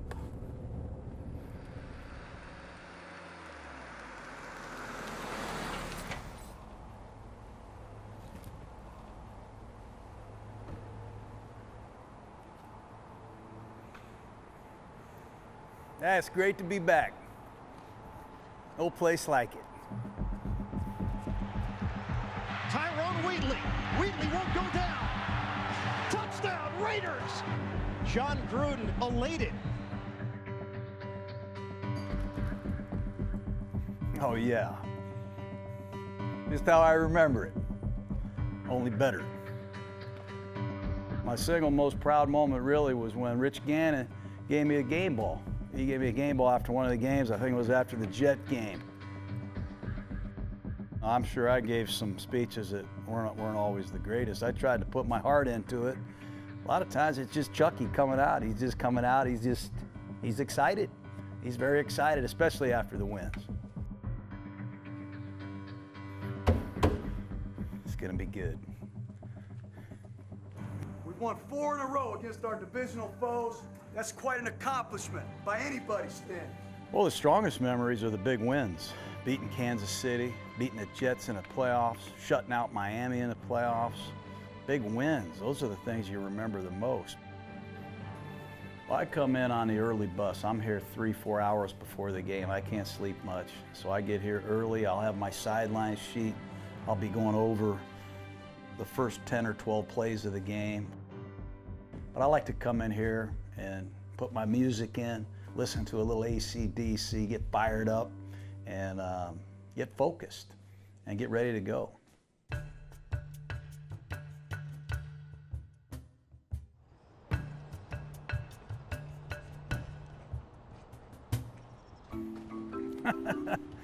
My first home game here in 1998, we played the Giants. We had a tough loss in Kansas City the first game, but my first home game, we got the ball on the 20. We ran 93 weak, handed it off to Napoleon Kaufman, 80 yards on the first play. That's how it all started for me, and that place was rocking. It's just something really special about this place. It's cool, it's unique. Some of the greatest players that ever have played here. And some of the best games of all time have been played in here. And we got the best fans of all. And now it's time to get going. Time to get this thing going.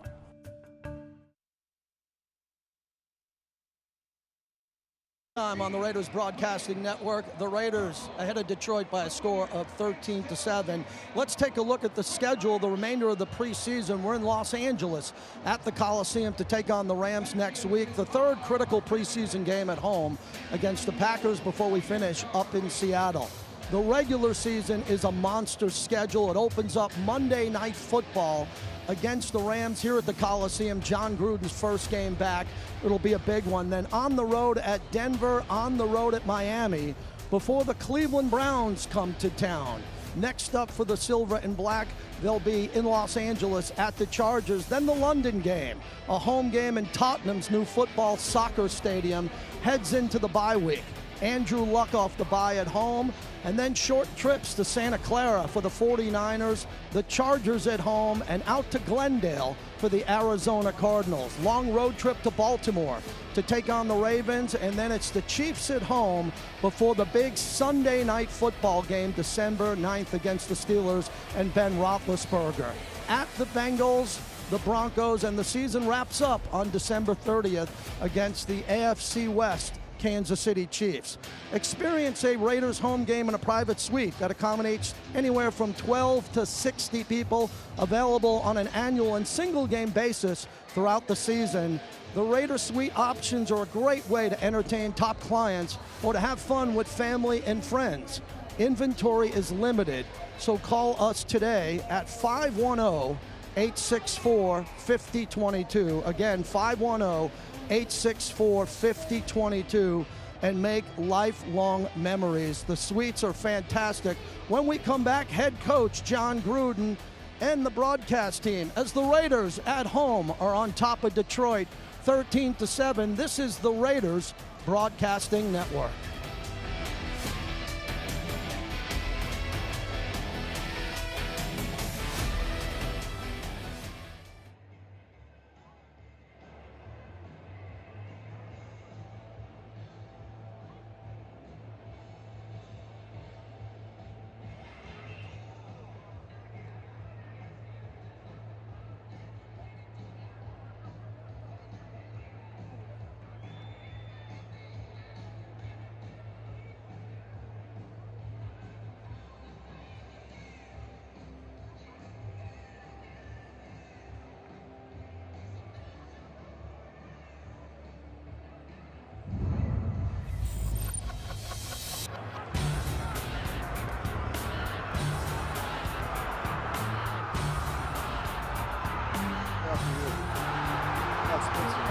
Yeah, we'll start that with you, Rich.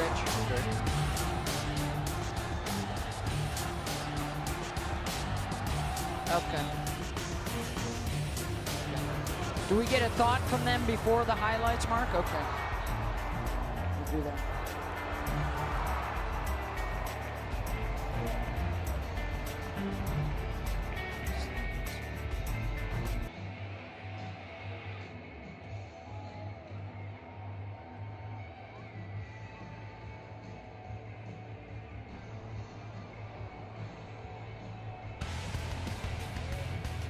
Thirteen to 7, the Raiders with the lead over the Lions as we get set to start the third quarter here tonight in Oakland, the preseason opener for Oakland and Detroit. Beth Mowens, Rich Gannon, Matt Millen. We'll start with you, Rich. Your thoughts on that first half of play? I thought there's a lot of good things put out there on film. And let's start on the offensive side of the ball. Connor Cook was terrific. Marshawn Lynch had a big run.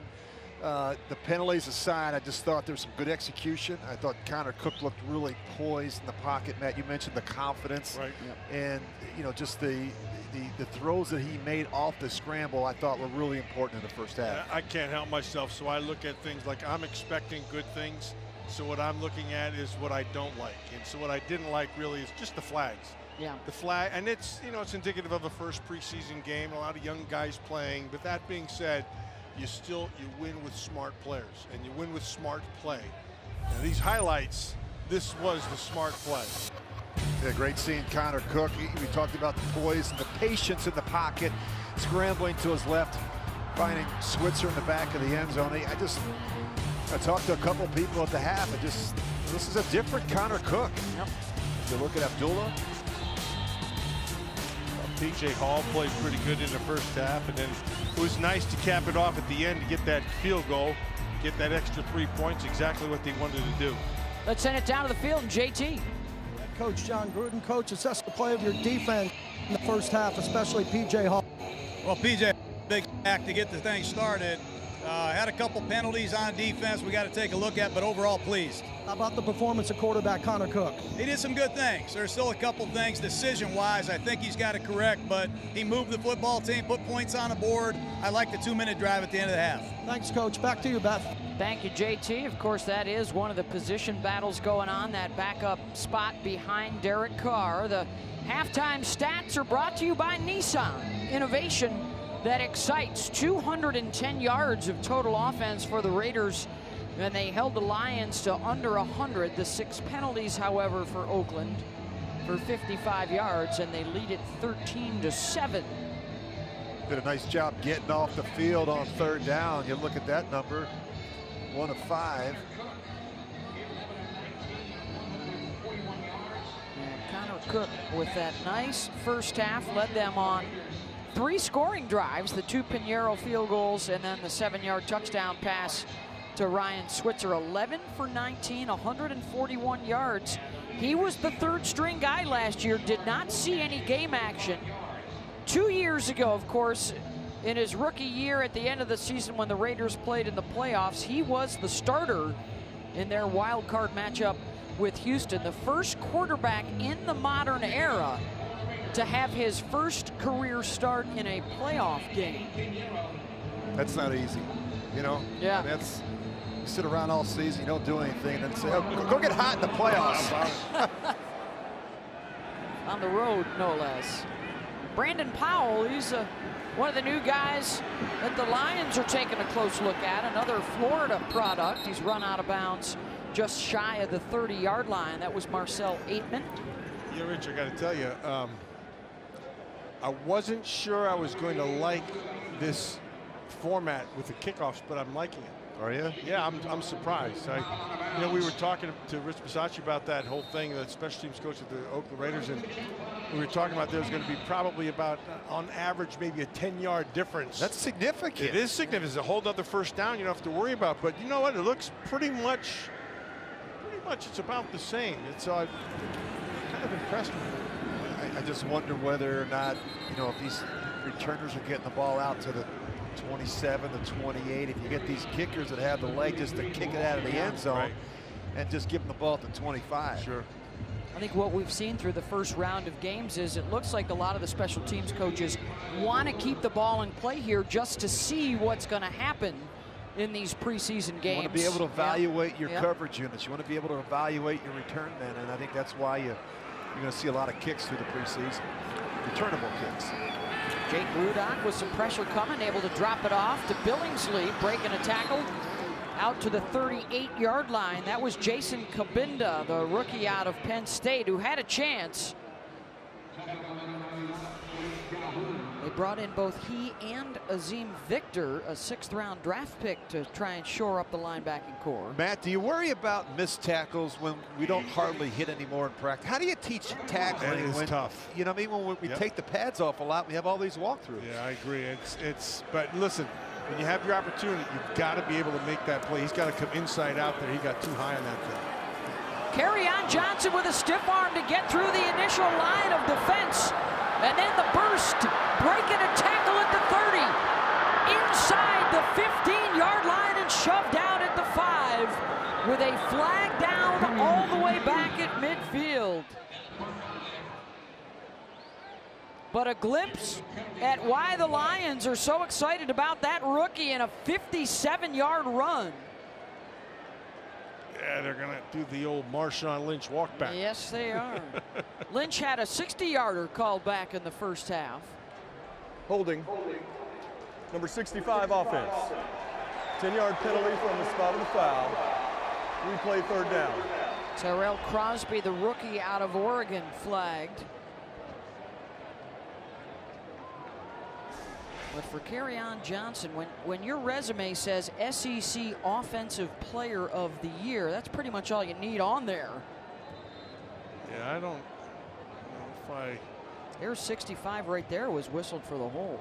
Yeah, and it got called from the back end. Well, it's called, so here we go, 3rd and long.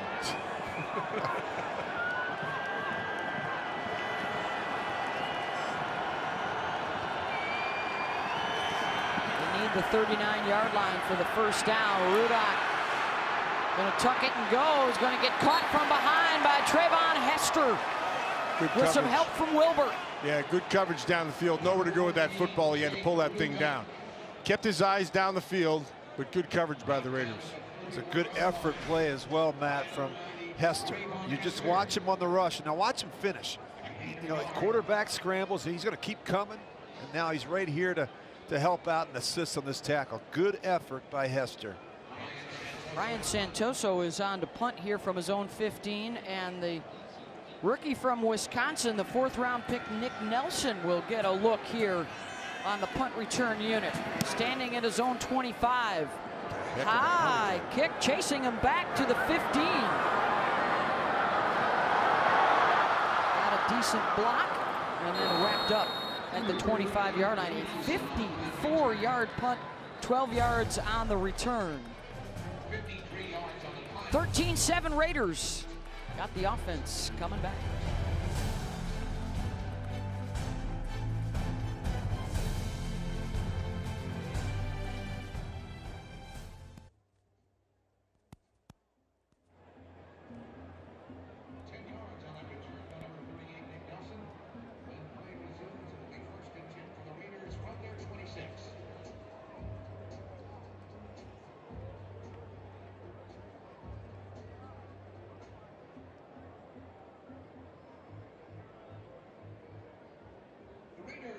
To welcome tonight's hometown heroes. As of this moment, there are more than 14,000 firefighters battling over a dozen fires throughout California.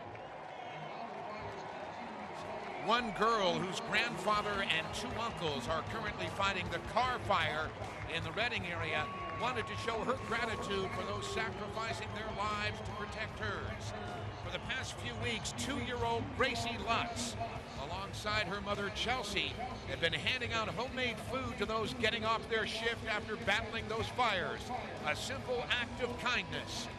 Ladies and gentlemen, please welcome our hometown heroes and Raider Nation's own Chelsea and Gracie Lutz. And to all the first responding agencies, thank you. ladies and gentlemen, to help those affected by the fires, you can text the response at 90999 to give $10 to the American Red Cross Disaster Relief.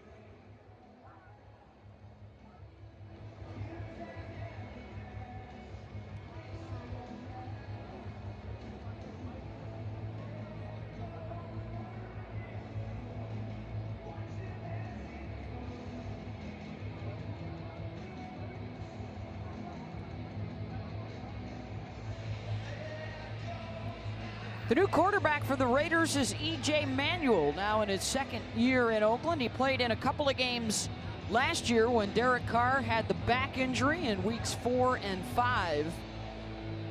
Was a former starter with the Buffalo Bills. And a 1st-round pick out of Florida State will get the chance here in the 3rd quarter. He wasn't ready to play early in his career, and he went to a team that wasn't ready for a young quarterback. I think that really affected his confidence early in his career. He's got the rookie Chris Warren behind him in the backfield, and here is Warren rumbling out to the 35, a gain of about 9 for Chris. It's a big physical man, Chris Warren. His dad had the same type of running style. That was a tough man to bring down. You're going to get some people moving. That's a nice job on the offensive line of moving people, getting him to the 2nd level, and he's got to take it from there. So another 2 tight end set right there too, with Baugh and Brown helping with the push. Chris's dad, 4 1,000-yard rushing seasons in Seattle. Takes a hit, stays on his feet to get the first down there. You know, he reminds me of one of those old school backs, Matt. You know, the more touches he gets, the stronger he seems to get later in games. You know, and it's, you know, you think about those backs that you had to bring down over those years. You know, he's a big man. And if you keep chipping away at the defense, you keep giving this guy opportunities, he can wear down a defense over a period of a game. Riggins was like that. Oh, yeah. Yeah. Meanwhile, Marshawn wear you out, even in practice, right? John he wasn't too thrilled with practicing. Yeah. Timeout. From the Allen Iverson School. They're first. Marshawn is I think it's a PB&J. We'll check back on that in a moment. 13-7 Raiders.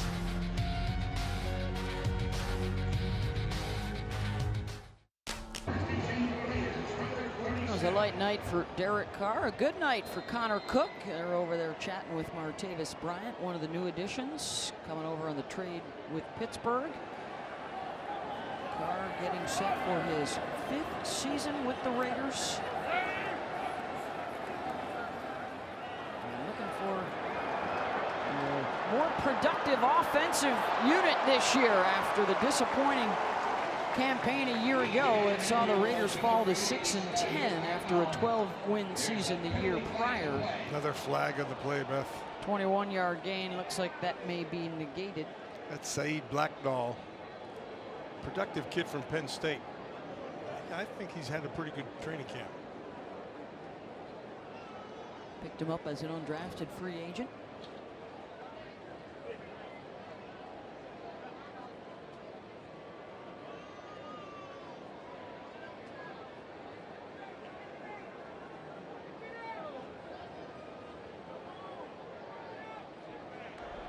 There's no foul on the play. The result of the play is the first down. I just want to know what they were discussing. You see the action and then, of course, the slide route. It's tough on a defense. You got the run action one way, and they bring that receiver underneath and behind the line of scrimmage. He kind of gets lost in the shuffle. You see that extra Z short motion, that's your first indicator, and you're looking at guys who probably are just trying to learn what I have to do in this defense. So this is the time when you can get some of this stuff. 1st and 10, Oakland. A lot of room for Warren as he gets the edge and rumbles down inside the 20-yard line. And a gain of 26 for the rookie. We talk about plays that look the same, that are different. Now we're going to hand it to the back. You see the short motion. The defense just saw that. Now they hand the ball to Chris Warren. They have no support on the edge, and he's off to the races. Alex Barrett, that outside linebacker, you could see the hesitation. And when you hesitate in this league, forget it. He hesitated just a tad. Warren got the edge. Warren will run the other way this time. Met in the hole by Tracy Walker, who stands him up at the 12. He's going to have to mark drop him at the 11. Yeah, Beth, he's going to have to drop his pad level. You can't, I don't care how big and strong you are, you can't keep, you know, as the game goes on, they will wear you out. Raiders are now in the Toyota red zone. Toyota, let's go places. The lower guy usually wins, right, man? Oh, yeah. You get those. Yep. Leverage. Who's the father of leverage? He was right. It's an ancient, I forget right now off the top of my head. Related to the mother of invention? No. Warren, 6 carries, 46 yards. He'll get it again.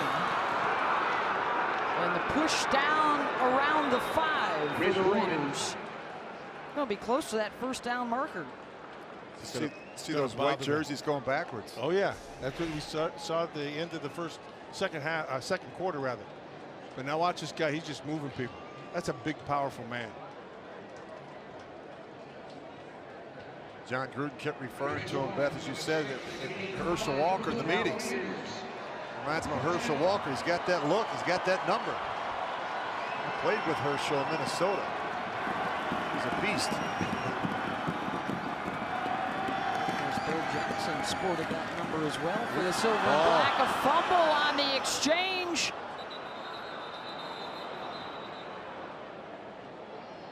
John Feliciano and E.J. Manuel, and the Lions have come out with it.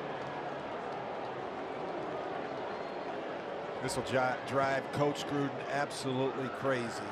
Quarterback center exchange. It's day one football. It's one of the most basic things we do. It's tough to tell, Matt, whether it was a short snap or whether the quarterback came out early. I know it was a quarterback, what I always did, though. I ran to the sideline first and said, I didn't get it. You know what I mean? I didn't get it. Right under the bus. They threw him right under the bus. I didn't get it, Coach.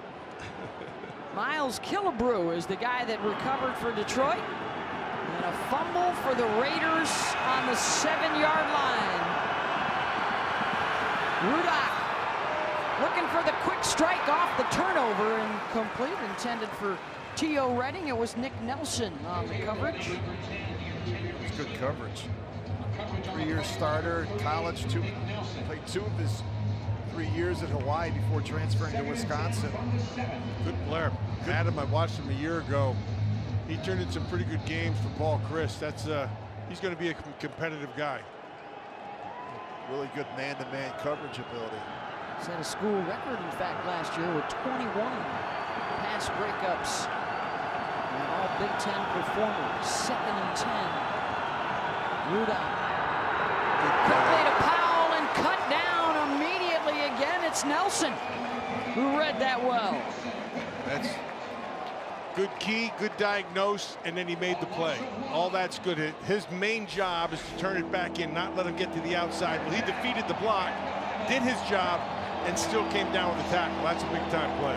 You know, Matt, a lot of these guys can cover, but can they show up and participate and run support? They toughen up. I think we're seeing that with Nick Nelson, the willingness to show up and run support. A loss of 2 on the play. The Lions just 1 for 6 on 3rd down tonight. They'll run the screen, and they'll get the first down. Kerryon Johnson out across the 25.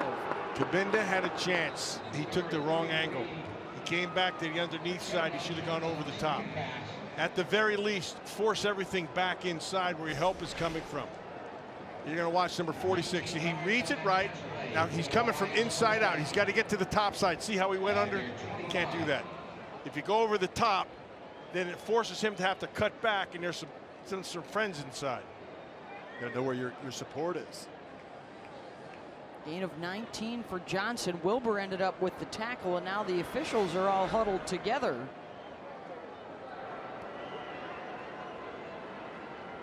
This understanding situational football, 3rd and 10, you're thinking screen possibly. Especially in that part of the field, backed up. So 1st and 10 Detroit from the 25 after forcing the Raider turnover in the red zone.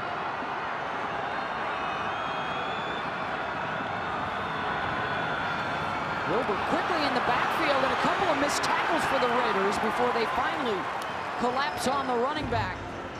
And a loss of a couple.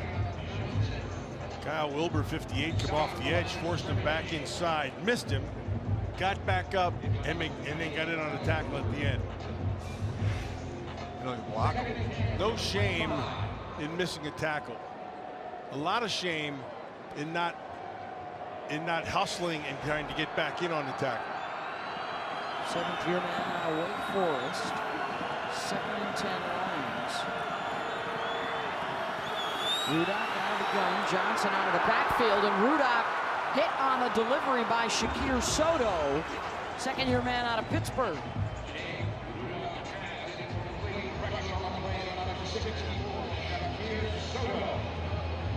Had some routes a little bit longer down the field. Soto was able to get there.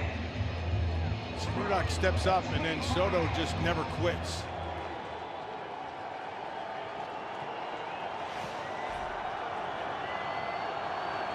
Converted their last 3rd down opportunity just a moment ago.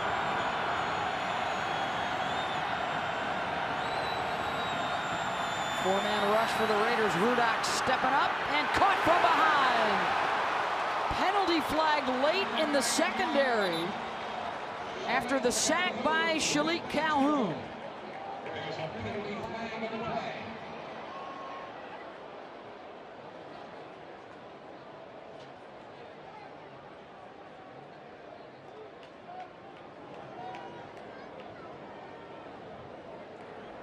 Holding, number 38 defense. 5-yard penalty, automatic first down. And that's Nick Nelson. Flagged for the hold. That's the 5th holding penalty against the Raiders offense and defense tonight. That's a big one on 3rd and long. Got a sack, negative play, and now you've got a penalty. Zach Zenner is in at tailback. Zenner gets the ball, spun around out to the 35-yard line. Frosty Rucker, the veteran, was right there alongside Fidel Brown. Frosty Rucker, Taba Rubin. You wonder why they signed some veteran free agents like that, and they drafted a couple of interior players like P.J. Hall and Maurice Hurst, because you've got Mack and Irvin, and you need somebody inside to create some havoc, and that's what the Raiders went out and did in free agency in the draft. Got some interior pass rushers that can be disruptive as well. Rudolph finds his tight end, Vallis, for the first down. He took a shot, is slow to get up. Gain of 12.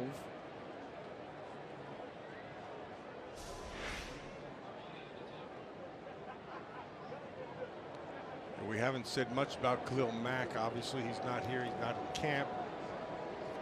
They'll get him back in here eventually, and those young pushers on the inside will make a big difference with those two guys on the outside between he and Irvin. That'll make a difference for them. And the reality, Matty, he's not going to play the first couple weeks anyway in the preseason. I'm sure that Reggie McKenzie and John Gruden have that in the back of their mind. They certainly want to get something done. They certainly want him in here with his teammates and learning this new system. But look, you know, when he gets here, he's going to be in great shape, ready to roll, extremely disruptive. And with some experience and some depth, the additions of the guys in the middle, it's a good problem to have, that they'll have some tough cuts to make. With some good showings from several different guys tonight. Slipping in the dirt and then getting back to his feet, picking up a couple. And Zenner. If you're not used to playing on that infield, I was just thinking it's tough. I mean, you know, one of the things is you're not sure about the footing. When I would play in a situation like this as a visiting player, I'd come out early and I'd watch what the home team was wearing on their feet. I'd watch what Derek Carr, what kind of spikes he had, or the receivers or the pass rushers. You want to see what the other team, they have to play it all the time, so they know what the proper cleats are to wear on this type of surface. Another 3rd down opportunity. Rudock gets another conversion to Brandon Powell. And a drive that started back on their own 7 stays alive with a 9-yard gain. Rudock's throwing the ball pretty well. Even 10, 1st and 10 for the Lions from the Dukes 35. Good look at Matt Patricia. I got a kick out of him making the players run after practice, man. A little conditioning, old school. You know, the Lions after Wednesday and Thursday practice, they ran gassers. Saw that.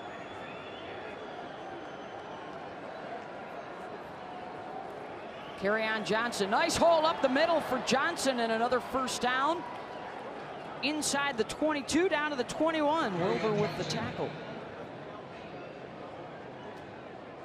13 more yards on that rush. Kerryon Johnson looks like he's got a little bit to him.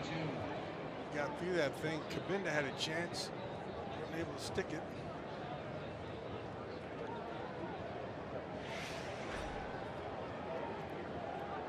Rudock, the 3rd-year man out of Iowa and Michigan. He's 8 for 12, 57 yards passing so far tonight. Quickly out into the flat to Redding, and a gain of 8 more. 3rd and 10 for the Lions from the 22. 4 Under 2 minutes to go here in the third. A long drive for the Lions. Get Hamilton down. Hamilton was playing off. He just took it, threw it out there, see what he could get. Antonio now to his feet, but he will Timeout on the field for an injured hobble off player. to the sideline. A timeout here, 1:45 to go in the third.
Back here in Oakland, 1:45 to go in the third quarter. The Raiders leading the Lions 13-7. It's the preseason opener for both clubs. And off of the turnover, the 11th play of the drive coming up that started back on their own 7-yard line on the fumbled exchange. And the costly red zone turnover for the Raiders, and now the Lions trying to cash it in the other way. What we talked about earlier, Beth, ball security in Oakland equals job security. You got to take care of the football or you won't play for John Gruden. They had a -14 turnover margin last year. So they fell to a sub-500 record. Johnson has the first down to the 11. Now you think about turnovers. An NFL game averages 11.8 possessions per game. So every giveaway reduces your scoring opportunities in that game by 8%. I mean, it's significant. And that guy right there, he doesn't tolerate it. Trust me. He threatened me a number of times. He threatened to pull me out of games. He said, you don't take care of the ball, you're going to sit down on the bench. Final minute of this third quarter. Ruddock runs out of time, and Shalik Calhoun gets the sack. Third of the night for the Raiders.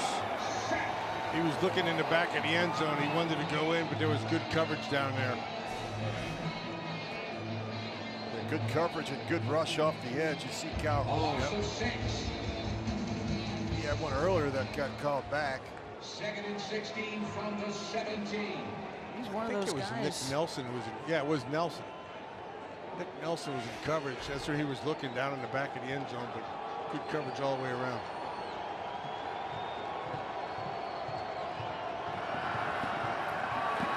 Ruddock looking to the back of the end zone again. Missed him. Vallis had a step on the defender, overthrew him. Had a shot. Sharice Wright was on the outside. He'd thrown that ball a little bit more to the inside, and a little lower. He had 6. But there was pressure back there, and it forced him to throw a little high. Where the field really shrinks in this part of the field for the quarterback. You got to be exact and precise with your location in this part of the field. All angles change. 3rd and long.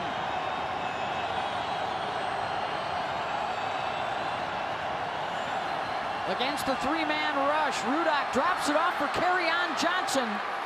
And he is down at the 5-yard line short of the marker. Gets 12 yards back as the 3rd quarter comes to an end.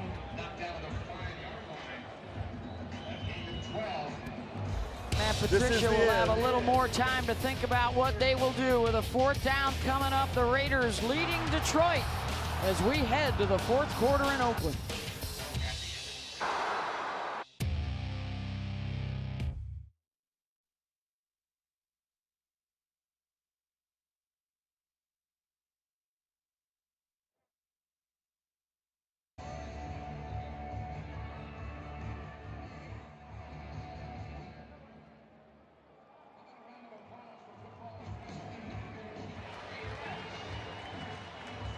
(13-7) our score. The Raiders with the lead over Detroit as we open up the 4th quarter and a 4th down situation from just outside the 5-yard for the Lions.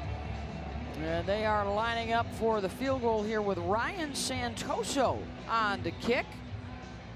The back up to Matt Prater. Sam Martin, the punter, will hold here.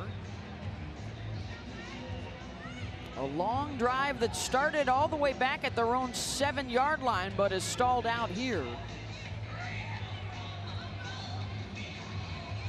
Good look at Greg Olson, the offensive coordinator, one of John Gruden's first hires. His second tenure here in Oakland was Derek Carr's offensive coordinator, Derek's rookie year. And I think that quarterback room is special. You've got a great coach and Coach Olson, you've got Brian Callahan coaching the quarterbacks. John Gruden's in there, and it's a tight-knit group, and they do a great job communicating. They're all on the same page, and that's what you have to have out of your quarterback room. He was with the Rams last year in a big turnaround season for quarterback Jared Goff. So here's Santoso from 24 yards out, and it is good. 13-10.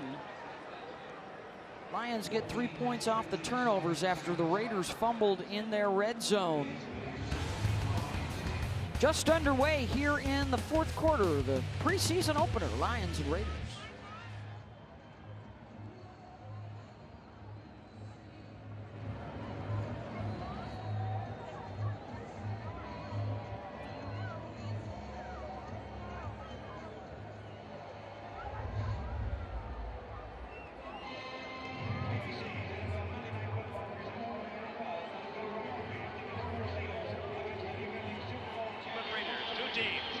Between them have won 6 of the last 7 Super Bowls. Led by Big John Matuzak and Coach Charlie Sumner's rugged linebackers, Ted Hendricks, Randy McClanahan, Matt Millen, and Gorman Award winner Rod Martin, the Raiders pounded and pounded the Steelers.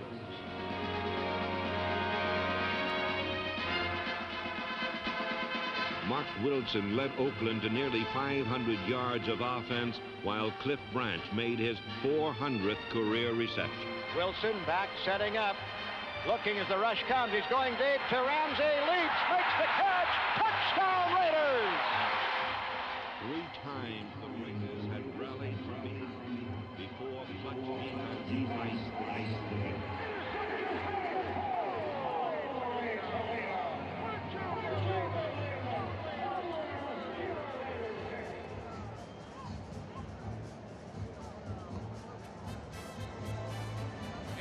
Welcome back, Raider greats Rich Gannon and Matt Millen, alongside play-by-play Beth Bowen.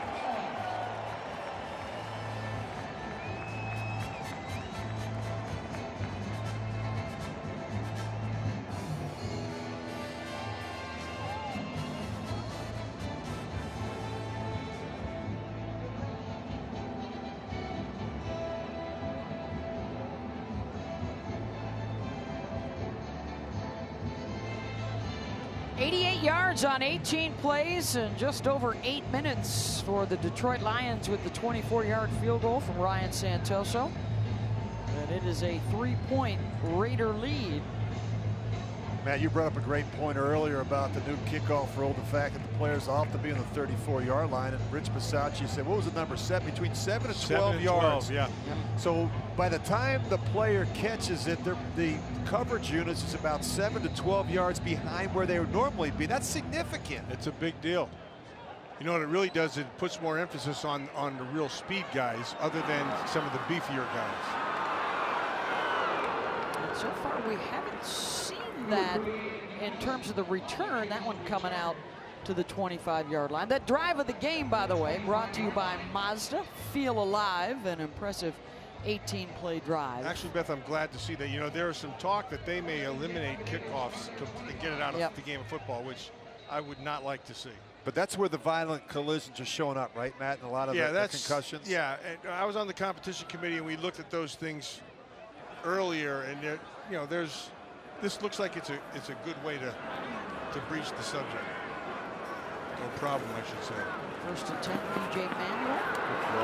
Nice completion to Marcel Aitman. Let's go down to the field right now. JT with a guest. Thank you, Beth. I'm with the newest linebacker of the Silver and Black, Derek Johnson. Let's start off with the emotion of putting on the Silver and Black for the first time. How did it feel? You know what? It felt really good. You know, it's a different feeling. They say you never know that feeling of being a Raider until you actually put that silver helmet on, and it was a sense of pride and a sense of dedication that you know, playing for the guys that were playing here before me. So it was pretty cool. Take us through the process. How'd you become a Raider with Reggie McKenzie, John Gruden? How did it come together? Well, you know what? I had a conversation with John Gruden. John Gruden's a big part of me being here. He loves veterans, so God bless him for that. But he knows the responsibility that the veterans have on the team by bringing the young guys together, getting this chemistry really tight, so we can go win us a lot of games. We have one of the great all-time Raider linebackers, Matt Millen, up in the booth. Matt? Yeah, DJ, it has to be tough, but you got that silver and black on because, you know, we were swinging at everything red and gold around this place. Yeah, I know. Trust me, I know about it. Hey, so you're in the middle of this defense, and one of the main roles that you're going to have, besides, you know, leading the team, is they're looking for a guy who's been there, a guy who's done that, a guy who knows how to play the game. Talk a little bit about that. Well, yeah, they definitely was looking for a veteran linebacker. That's another veteran linebacker like myself to come in and help them, especially on nickel downs, especially on third downs, just as far as different checks, being that quarterback on the defensive side of the ball. And man, I take a lot of pride in my responsibility that I have on this Raider team, and I can't wait, man. And we're just gonna get better and better. Well, thank you very much, Derek. We appreciate the time, and welcome to Raider Nation. Hey, thank you. Punt is away by Townsend. Flag is down. Brandon Powell knocked out around the 30. 47 yards on the punt, 10 on the return. You know, we typically see a lot of penalties in the kicking game, not just in the preseason, but the first couple weeks of the season. The reason for that is a lot of the players that are playing in the kicking game didn't really do it in college, Matt. You got a lot of 3-year starters. They weren't covering kicks at Georgia or in Michigan. And they're learning. They're learning how to play. And they're penalty from the end of the kick. First down. Timeout. Learning how the game is played. That's a big deal. We'll take the timeout. A 3-point Raider lead tonight in Oakland against the Lions.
Welcome back to the Raiders Broadcasting Network. The Raiders lead the Lions by a score of 13-10. The Raiders once again held their annual alumni weekend as they kicked off training camp 2018 at their Napa Valley Training Complex. Hundreds of former players attended this unique event and enjoyed watching the next generation of Raider players. A very special weekend that seems to grow every year. No team, no organization, and no other owner than Mark Davis treats their alumni this way. Back to you, Beth. Well, JT, we've got two of those alums right here in the booth with us, and Rich Gannon and Matt Millen, who can speak to just that, and we've already talked a little bit about the brotherhood and the camaraderie of this group. Yeah, you know, it's interesting because they start bringing those guys back, and Mark, we kind of grew up with Mark. You know what I mean? There's a whole group of guys, and all of a sudden we're like, you know, we're old fat men anymore, but it's funny, I see him. It's really good to see everybody. Mark does a great job of bringing everybody back. Yeah, like the great Al Davis. I mean, Mark has continued the tradition, and I think that, you know, that alumni is important, and it's great to see players that come back. Matt, you're here, you're out in the practice field. Warren Sapp was working with some of the young interior defensive linemen. You know, Jerry Rice comes back, Tim Brown. Matt, a lot of the guys that you played with, we see Jim Plunkett around here, Coach Flores. I mean, it's just, it's a unique fraternity, and everyone is grateful for all that Al and Mark have done for so many great players and coaches.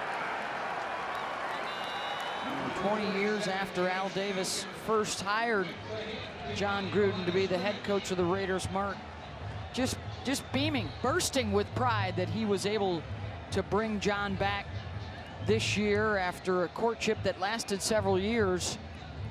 And Beth, you're right. I mean, he put the full court press on, and you know there were other teams out there. Tampa Bay was very interested in, but Mark was persistent. I give him a lot of credit, Matty. He worked at it. You know, he chipped away. He talked to John. He talked to different people around John. He knew that he wanted to get John back here in Oakland to finish what he started. Yeah, that's a big deal. And let me tell you something. This is a very jealous league, and there's a lot of people keeping their eyes on this place. There's a lot of people who don't want him to have success, but he's going to get it anyway. A lot of people around Raider Nation thinking that something special is starting to happen. We've got another penalty flag. There are now 14 penalties on the night between the two teams.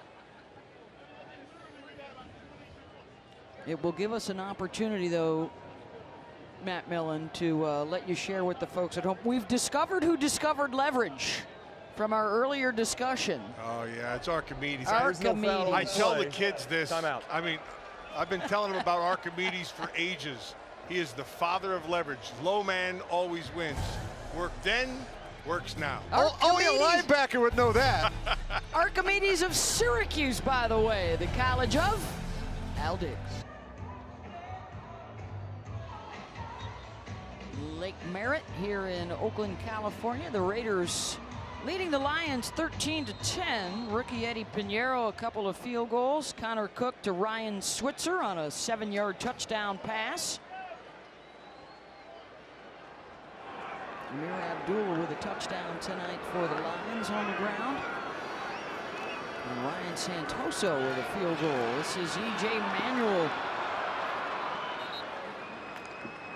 Hit by Milligan, just outside the 40 to about the 43-yard line. Raiders' next game will be at the Coliseum in LA to face the Rams, which will be interesting because 2 of their 4 preseason opponents they will play again in the regular season. That'll be a 1 o'clock game next Saturday. I don't think you'll see much out of either team in terms of strategy and what they're willing to show when you consider the Raiders, Beth, have to play the Rams in week 1. Week 1, that's Monday Night Football. That's really unusual. Yeah, it really is unusual. You don't usually see that. Oh, and another emotional night for John Gruden because that's one of his mentees, right? He gave Sean McVay his first coaching job in the NFL with the Buccaneers. Part of the Gruden coaching tree. Yeah. A lot of assistants that have gone on to bigger and better things elsewhere. McVay, of course, the Coach of the Year last year in the NFL, getting the Rams the NFC West crown. You know, as a quarterback in this situation, you're a veteran player. You've got a lot of young players in the huddle, some playing for the very first time. You got to make sure you give them the information they need. You got to make sure that you can be a calming influence. I think that's important, man. You got young guys coming in and out of the huddle. They're so excited. They're not sure what to do. You got to calm them down, give them the information, and tell them to cut it loose and let's go have some fun. James Butler stood up around the 45-yard line. When I was in Kansas City, I wasn't a starter all the time, and so I played in a lot of these situations. I wanted to make sure that my guys knew that we were going to go out and have some fun. So I called our crew the GNC. We were the Get Nice crew. So I said, guys, when we go out there in the fourth quarter, I don't care if there's nobody in the stands. We're going to get nice. You know what I mean? We're going to go out and have some fun. And that's what you have to do if you're a veteran guy like E.J. Manuel. Hey, let's get the ball in these guys' hands. Let them have some fun. Make some plays. Put some points on the board. Got to direct it. That's what you have to do. Manuel feeling some heat on the roll. Ooh, good throw. And the catch is made. Paul Butler, the tight end.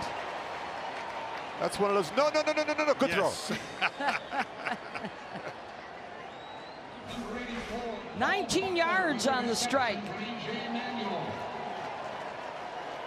And the Raiders are going to go up tempo. Oh, I don't know if he caught that. Oh, that might have popped out. That's why they were going up tempo. That's why they did it. Flag down on the quick snap.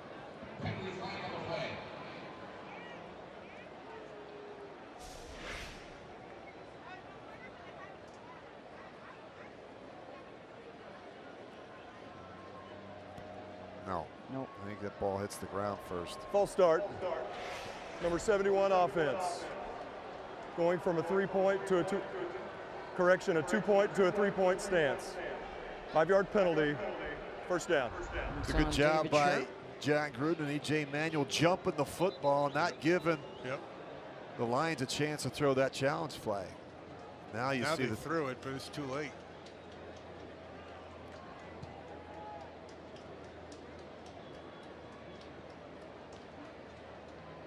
Interesting.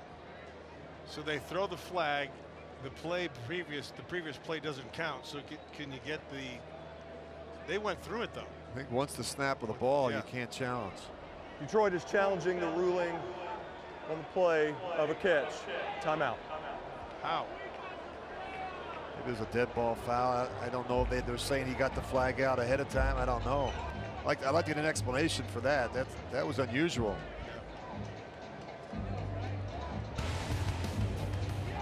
We'll be back to Oakland in just a moment.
Coach's challenge here for Matt Patricia and the Lions as to whether or not that was a catch by Paul Butler.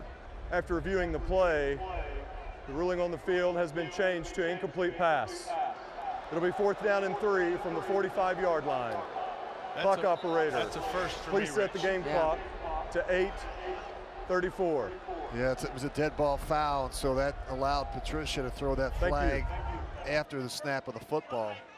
So that play didn't count. So in essence, they're saying it didn't even exist. Yep. So it will now be 4th down for the Raiders. Yeah, did not have control of that football as he rolled. There is a new catch rule clarification this year, but you still have to control the ball. That's first and foremost, so they didn't even get past that. Johnny Townsend, 4 punts tonight, averaging over 42 yards per kick. He's got one inside the 20 as well. Brandon Powell is back deep.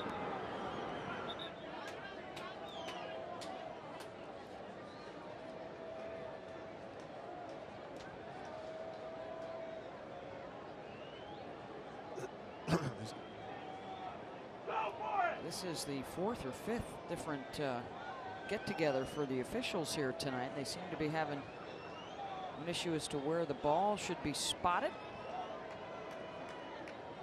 Well, that side judge records all of that.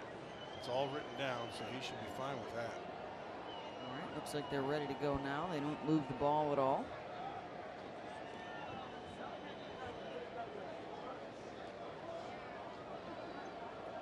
Now they want a kick ball now.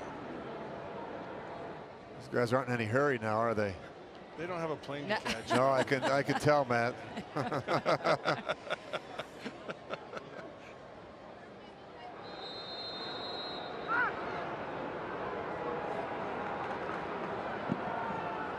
Oops. Townsend. Shankadelic. Off the side of his foot. Let's send it down to the field now with JT. Thanks, Beth. I'm joined by Bruce Irvin. Bruce, first off, congratulations on getting your degree at West Virginia. Tell us what that meant to you and your family. It meant a lot. You know, I did it mostly for my son. You know, basically, just letting him know that his dad is more than a football player. You know, so when kids approach him when he at school or something, they can be like, your dad is a good football player, but he can stop and be like, he also graduated from college. So I felt like I wanted to be more than a football player, and I went back and got that. You've always been a great leader, dating back to your Seattle years. What's changed now with 3 young players up front and all the new roster players on defense? You're a little bit different this year in Napa. Tell us about that. I mean, I'm the oldest one in my room, so that's a change for me. Having those 3 younger guys look up to me, they look up to me everything I say. They right there looking in my mouth, so I have to lead in the right way. So it's a new position for me, but I'm looking forward to it, and we got a great room, and those 3 rookies are going to be really big for us. We got one of the great former Raider leaders of all time in the booth, Rich Gannon. Rich? Bruce, you've been through a lot of change in your short time hands in to Oakland. Face. Number 95 defense. With a couple different coordinator changes. Tell us about Paul Gunther. What have you liked about his style of play so far? First off, he put me back at defensive end, so you're not going to be dropping in coverage anymore. I know that. That's great. But he's a great guy. He's been in this league a long time. He was in Cincinnati for 9 or 10 years, and they had a lot of great defenses. So he's brought a great scheme and a scheme that is easy for guys to pick up. Just let guys go out there, run around, and react and play football. So I think the guys doing a great job of picking it up and going out there having fun. Well, Bruce, thank you very much. We appreciate the time. Thank you for having me. Bruce Irvin moving to that defensive end spot, going to spend most of his time using what Paul Gunther says is his best gift, and that's going forward. And trying to get after the quarterback. You saw the graphic there too. One of just 2 guys in the league in the last 2 years with Yannick Ngakoue. 15 sacks and 10 forced fumbles. I promise you'll see less of him dropping in coverage like you saw a year ago, and more of him as a primary edge rusher opposite Khalil Mack.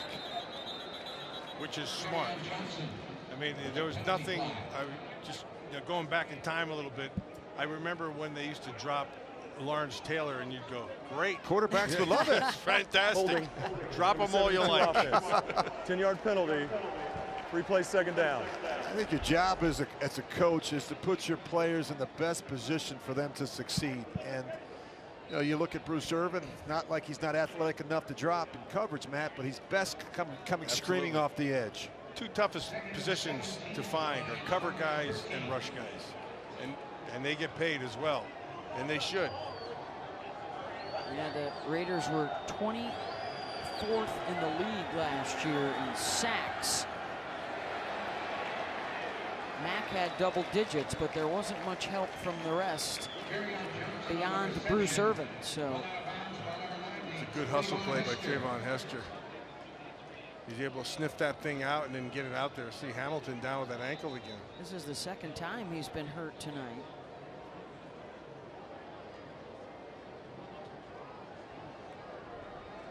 Timeout for an injured player.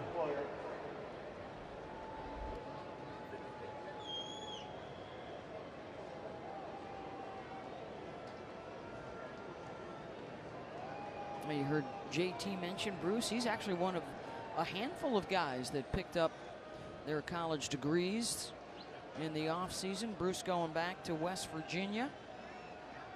He was also the Raiders nominee for the Walter Payton Man of the Year Award last year. Amari Cooper picked up his degree at Alabama, as did Gabe Jackson, returning to Mississippi State to finish up his bachelor's degree. Says a lot about their commitment to finish their education. It also says a lot about the Oakland Raiders and the job that Lamont Winston does, their player programs director, and really helping these players get back and get back on campus and really finish what they started. You can encourage them all you like, and there's a lot of guys who they just never do it. So kudos to these guys for getting the job done. Jalen Ware was the other guy that went back to school to get his degree as well. Back to play here on 3rd down and 19. 4 guys coming after Rudock. He'll roll out of the pocket and throw it downfield and almost picked off by Nick Nelson. They're going to say it was incomplete. Azim Victor was the guy bringing pressure on the quarterback. Incomplete. Just 5 interceptions all year last season for the Raiders. They want to snag these. Watch Victor come inside out. He forces his throw. He's had a chance to be caught. He just couldn't find a handle. Threw it right to him, Matt. Yeah. Deep for the Raiders. Ooh. This kid's been launching them all night long.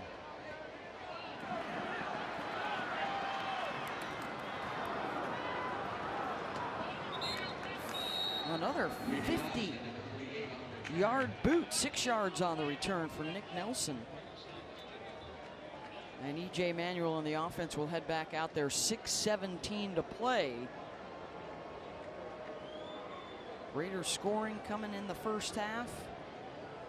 Derek Carr played 1 series, and then Connor Cook took over. And E.J. Manuel so far in this second half, 3 for 4, 34 yards. We talked about lined up off sides. Kicker Sam Martin. He's got 4 punts of over 50 yards tonight. Warren bounces to the outside into Detroit territory and down inside the 40-yard line. Pick up a 19. That linesman must have been looking at it crooked, Rich, because I'm telling you, I was dead on this right down the line right here, and they were lined up off sides. But a nice job of finishing the run. Had a running back coach used to say, get violent on the boundary. Don't let them, don't ease up on the boundary. That's when you get hit and hurt. That's when you'd slow up to be nice to Walter Payton, to give you a straight arm right to the face. Boy, he pissed me off. Another bounce outside for Warren. He's going to be up over 80 yards as he picks up the first down. Beth, you see that finish right at the end there?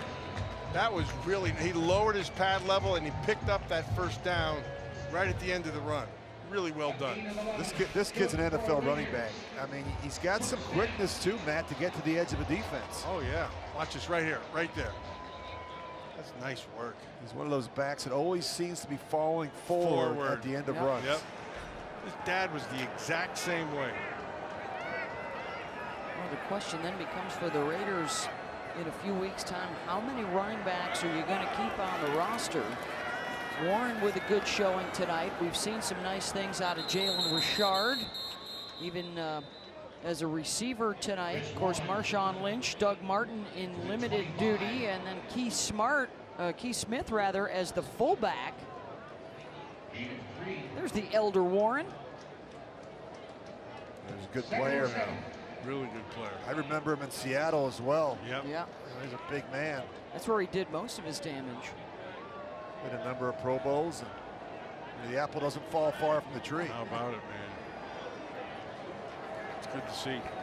That's a good pickup.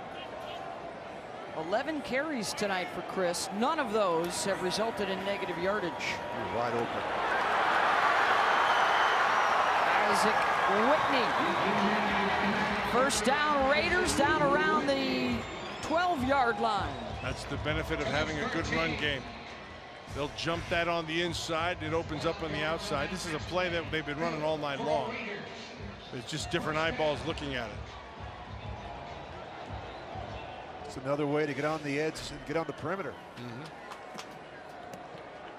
You get Chris Warren up in there, breaking up, busting up some ribs and tenderizing them, and then you come back out with the slide route out the back door.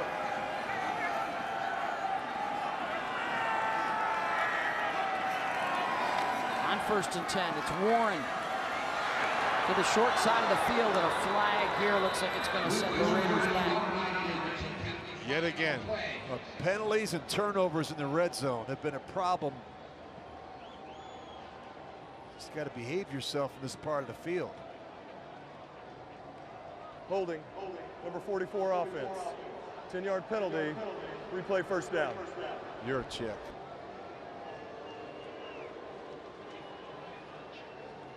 Undrafted rookie out of Marshall.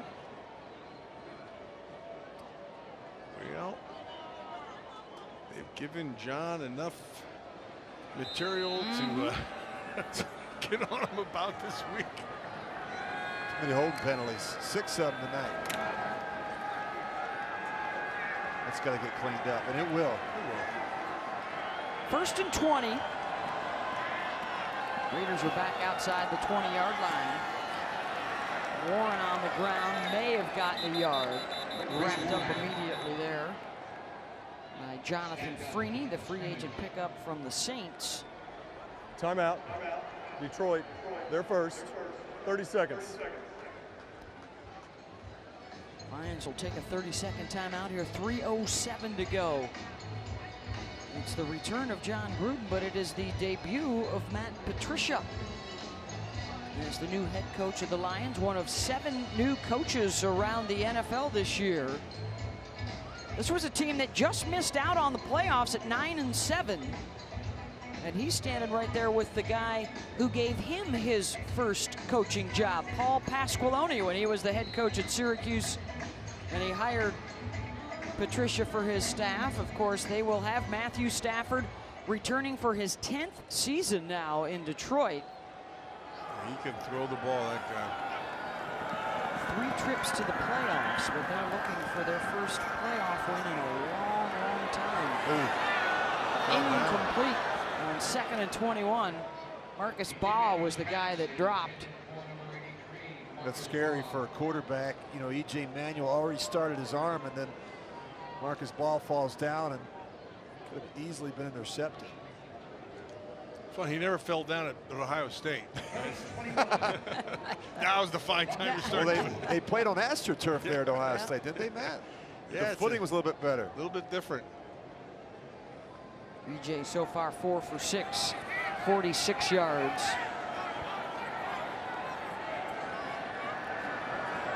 He put up a touchdown drive in his competition with Connor Cook for that backup spot. There isn't a whole lot of room here for James Butler. He'll get run out of bounds. And a field goal keeps Detroit in this game, whereas the Raiders would have been able to get the ball in the end zone there, would have pretty much iced the Lions. So the turnover stalled the last drive inside the red zone, and the costly holding penalty there stalls this one. Pinheiro is 2 for 2 from 21 yards and 48 yards.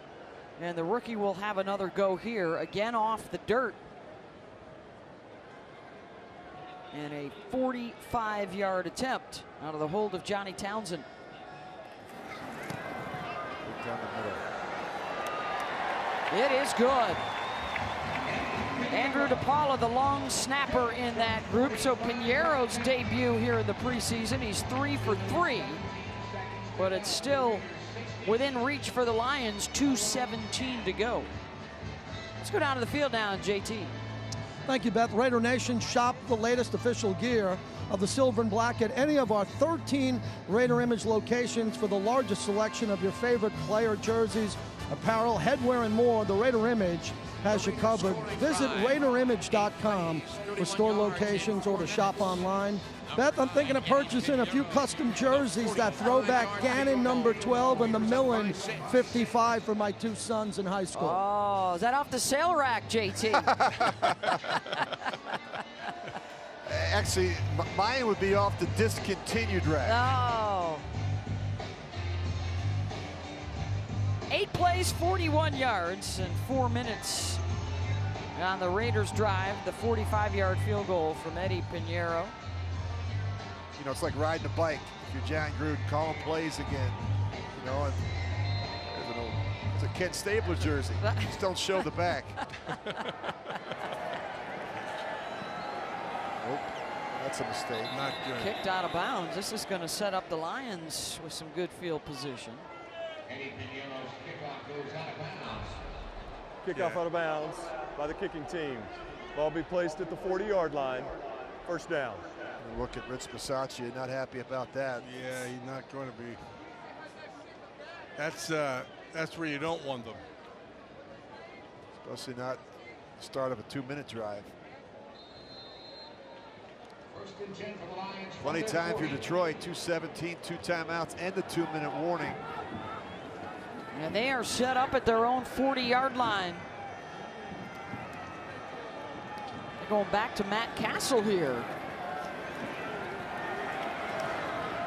Castle with the short completion to Marcus Lucas, the tight end. It's probably a little bit more experienced in their 2-minute operation. That's maybe the reason why you see the veteran Castle back under center. And they only get the 1 play off before the 2-minute warning. 16-10 Raiders.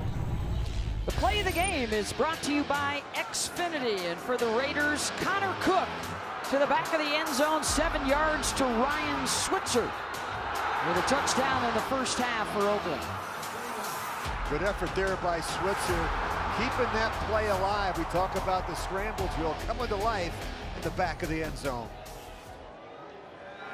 2-minute drill now, and a chance for the Lions to try and win it. Underneath, Azim Victor with the tackle on Brandon Powell. A couple of timeouts still left for the Lions. They've gone back to Matt Castle here to run this late.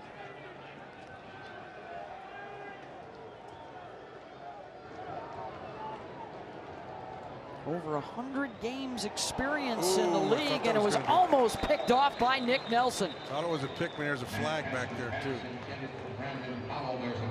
It's going to go against Detroit, holding. Good job by Nelson jumping 74 that route. offense. 10-yard penalty. Replay 3rd down. That's the 5th holding penalty against the Lions.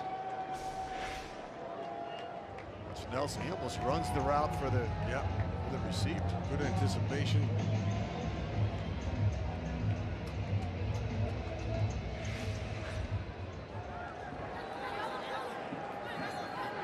Third and 14 now with 1:33 to go. Lions from their own 36-yard line. Castle rifles it to Lucas, and Nelson makes sure it's a short gain and keeps him in bounds. Nelson's played well here tonight. Yeah, we've called his name a lot, haven't we? Yeah, we have. Heady player, playing smart. We're going to go for it here on 4th down.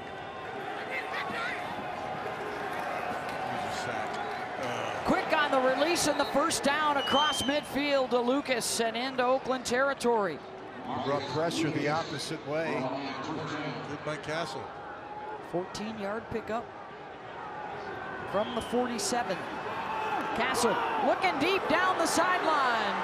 Broken up at the 10-yard line. Intended for Chris Lacey, and it was Sharice Wright on the coverage.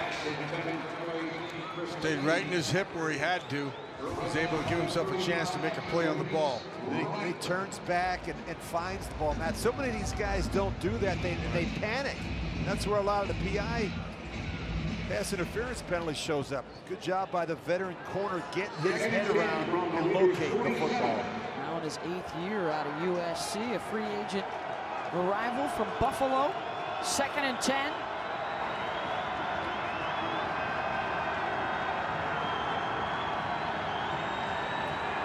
Blitz coming from the secondary, and Castle completes it down inside the 35 to Powell. And another first down, pick up a 13. Came with another overload blitz, weren't able to get there. Timeout, Detroit, their second, 30 seconds. Lions will have 1 timeout remaining. Wow, that was a incredible catch.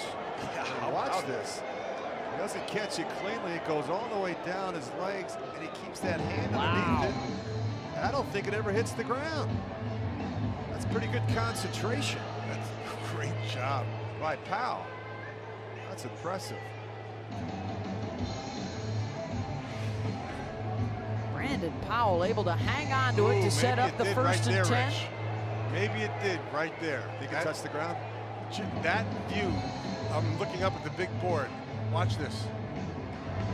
Right? The previous play here is now under further review. Oh, yeah, right there, that angle. Yep. I don't know if they have it down in the truck, but that feed up on the big screen. They're taking a look at it. Let's see. Unfortunately, it's that would have been the spot right there. And from this angle, it's tough to see. That's pinned against. Right there. Right there. Yeah, right there. Yeah. That's a good Good call, shot. Matt. Good shot. Matt, I always thought you'd be a good official. You know what I mean? I don't know if you'd be like a referee, but an umpire, I'd be an umpire. umpire, yeah. I did it one time. That's right. I remember that. Was that NFL Europe or was? No, that was with the NFL. I did it in the preseason. That's right. I remember you. You must have been scared for your life. That was awesome. I had so much fun. I do remember that. I remember we had practice over in San Francisco, and T.O. ran a shallow route underneath me, and I ran right into him. I knocked him down. Just your natural instincts. Yeah, what you probably threw him a little flipper. Absolutely. You redefined the phrase inadvertent contact with an official. Matt forgot he didn't have a helmet and shoulder pads on. Like, what are you doing? T.O. looked at me like, you're an idiot. He was right. We've got a couple former players who are NFL officials. Steve Freeman is a back judge. He was a long-time safety in the NFL. Not a lot, though. That when they moved the umpire from behind the linebackers to the other side of the ball behind the running back, I think that's a mistake. Yeah, I think you get away with some holding in there. You can't see it from behind, right? Yeah, but the umpire, a good umpire, he was the guy who controlled the game. Yeah. And he was the guy who, let things go or didn't let things go, or let you play or didn't let you play. And you knew every umpire. Yep. Now you could tell the umpires back then, and that day, they're all walking around like this with bad knees. Exactly. They're getting run over all the time. Exactly right. And that was one of the problems is the good ones were getting older. Yeah. We needed an influx of some new young blood in there, but it didn't happen. So they put them on the other side, and they said it was, for safety reasons. Looks like we got a call. After review, the ruling on the field does stand. First down. Detroit will be charged their second timeout. It's inconclusive. You have to imagine they didn't see enough to overturn it. Yeah. Well, you could make the case that his hand on the other side was under it. Apparently John Gruden doesn't like it. Oh. Well, and he said Detroit would be charged their second timeout, but that should be on the Raiders, right? I think he was confused. Oh, that's right. It was an official review anyways. 40 seconds to go. Castle incomplete. Cowser had a great jump off the line of scrimmage and forced him out of the pocket to throw this thing. There's one more look, and right there it certainly appeared to hit the ground. But the review deciding that it was a catch. Yeah, but Matt, you're right. I mean, it hits the ground, but he's got his hand there. Does the ball move enough to give you the indication that he didn't have control of it? Second down for the Lions. Blitz coming, batted down at the line. I think that was Nick Nelson again that got a hand on it. Played a heck of a game, Nelson. Cowser right now, Cowser's been getting some great inside movement off this left tackle. You see the stingers come off the edge. Really nice job. That double A look is confusing. It puts a lot of stress on the protection unit. You see both linebackers walk up inside, and it makes it very difficult to get those double teams along the line of scrimmage. Four-man pressure on third down. They get to Castle. The ball is out. And the Raiders jump on it. James Cowser got to the quarterback and knocked it loose. That's the third straight play Cowser's come through. That was 3 straight plays of big-time football for Cowser. Frosty Rucker is the Raider that got on the loose ball. Little stunt up inside, little TE game, and Cowser comes back underneath. Was the arm in motion? The last John Gruden game as a Raider was the tuck rule. Just throwing that out there. I kind of remember that. I can't remember where I was. They are not going to say the arm was coming forward. Fumble, Raiders recover. They better not. 25 seconds left. You don't want to give them another shot. James Cowser with the shot to knock the ball loose. And Rucker with the recovery, and the Raiders can now run out the clock and pick up the preseason win. 16-10 the final. John Gruden picks up the W, and plenty of things to talk about for the next week to prepare for the Rams. I don't care that it's preseason. This is John Gruden's return to Oakland. It's their first preseason game, Matt. A win's important. I think there's a lot of good things to garner from that film on both sides of the ball. I thought there was some terrific play, some really good runs. We saw some good play from Connor Cook, and I thought overall, Matt, defensively, there was a lot to be pleased about. Yeah, a couple of young players played pretty darn well. I thought Nick Nelson turned himself in a great game. It was nice to see Cowser finish this thing at the end. And then there's enough things that went wrong that you can correct. So there'll be a lot to work on this week, but they took it the right step. And the penalties, Beth, is something that the Raiders got to get cleaned up. We talked about that earlier.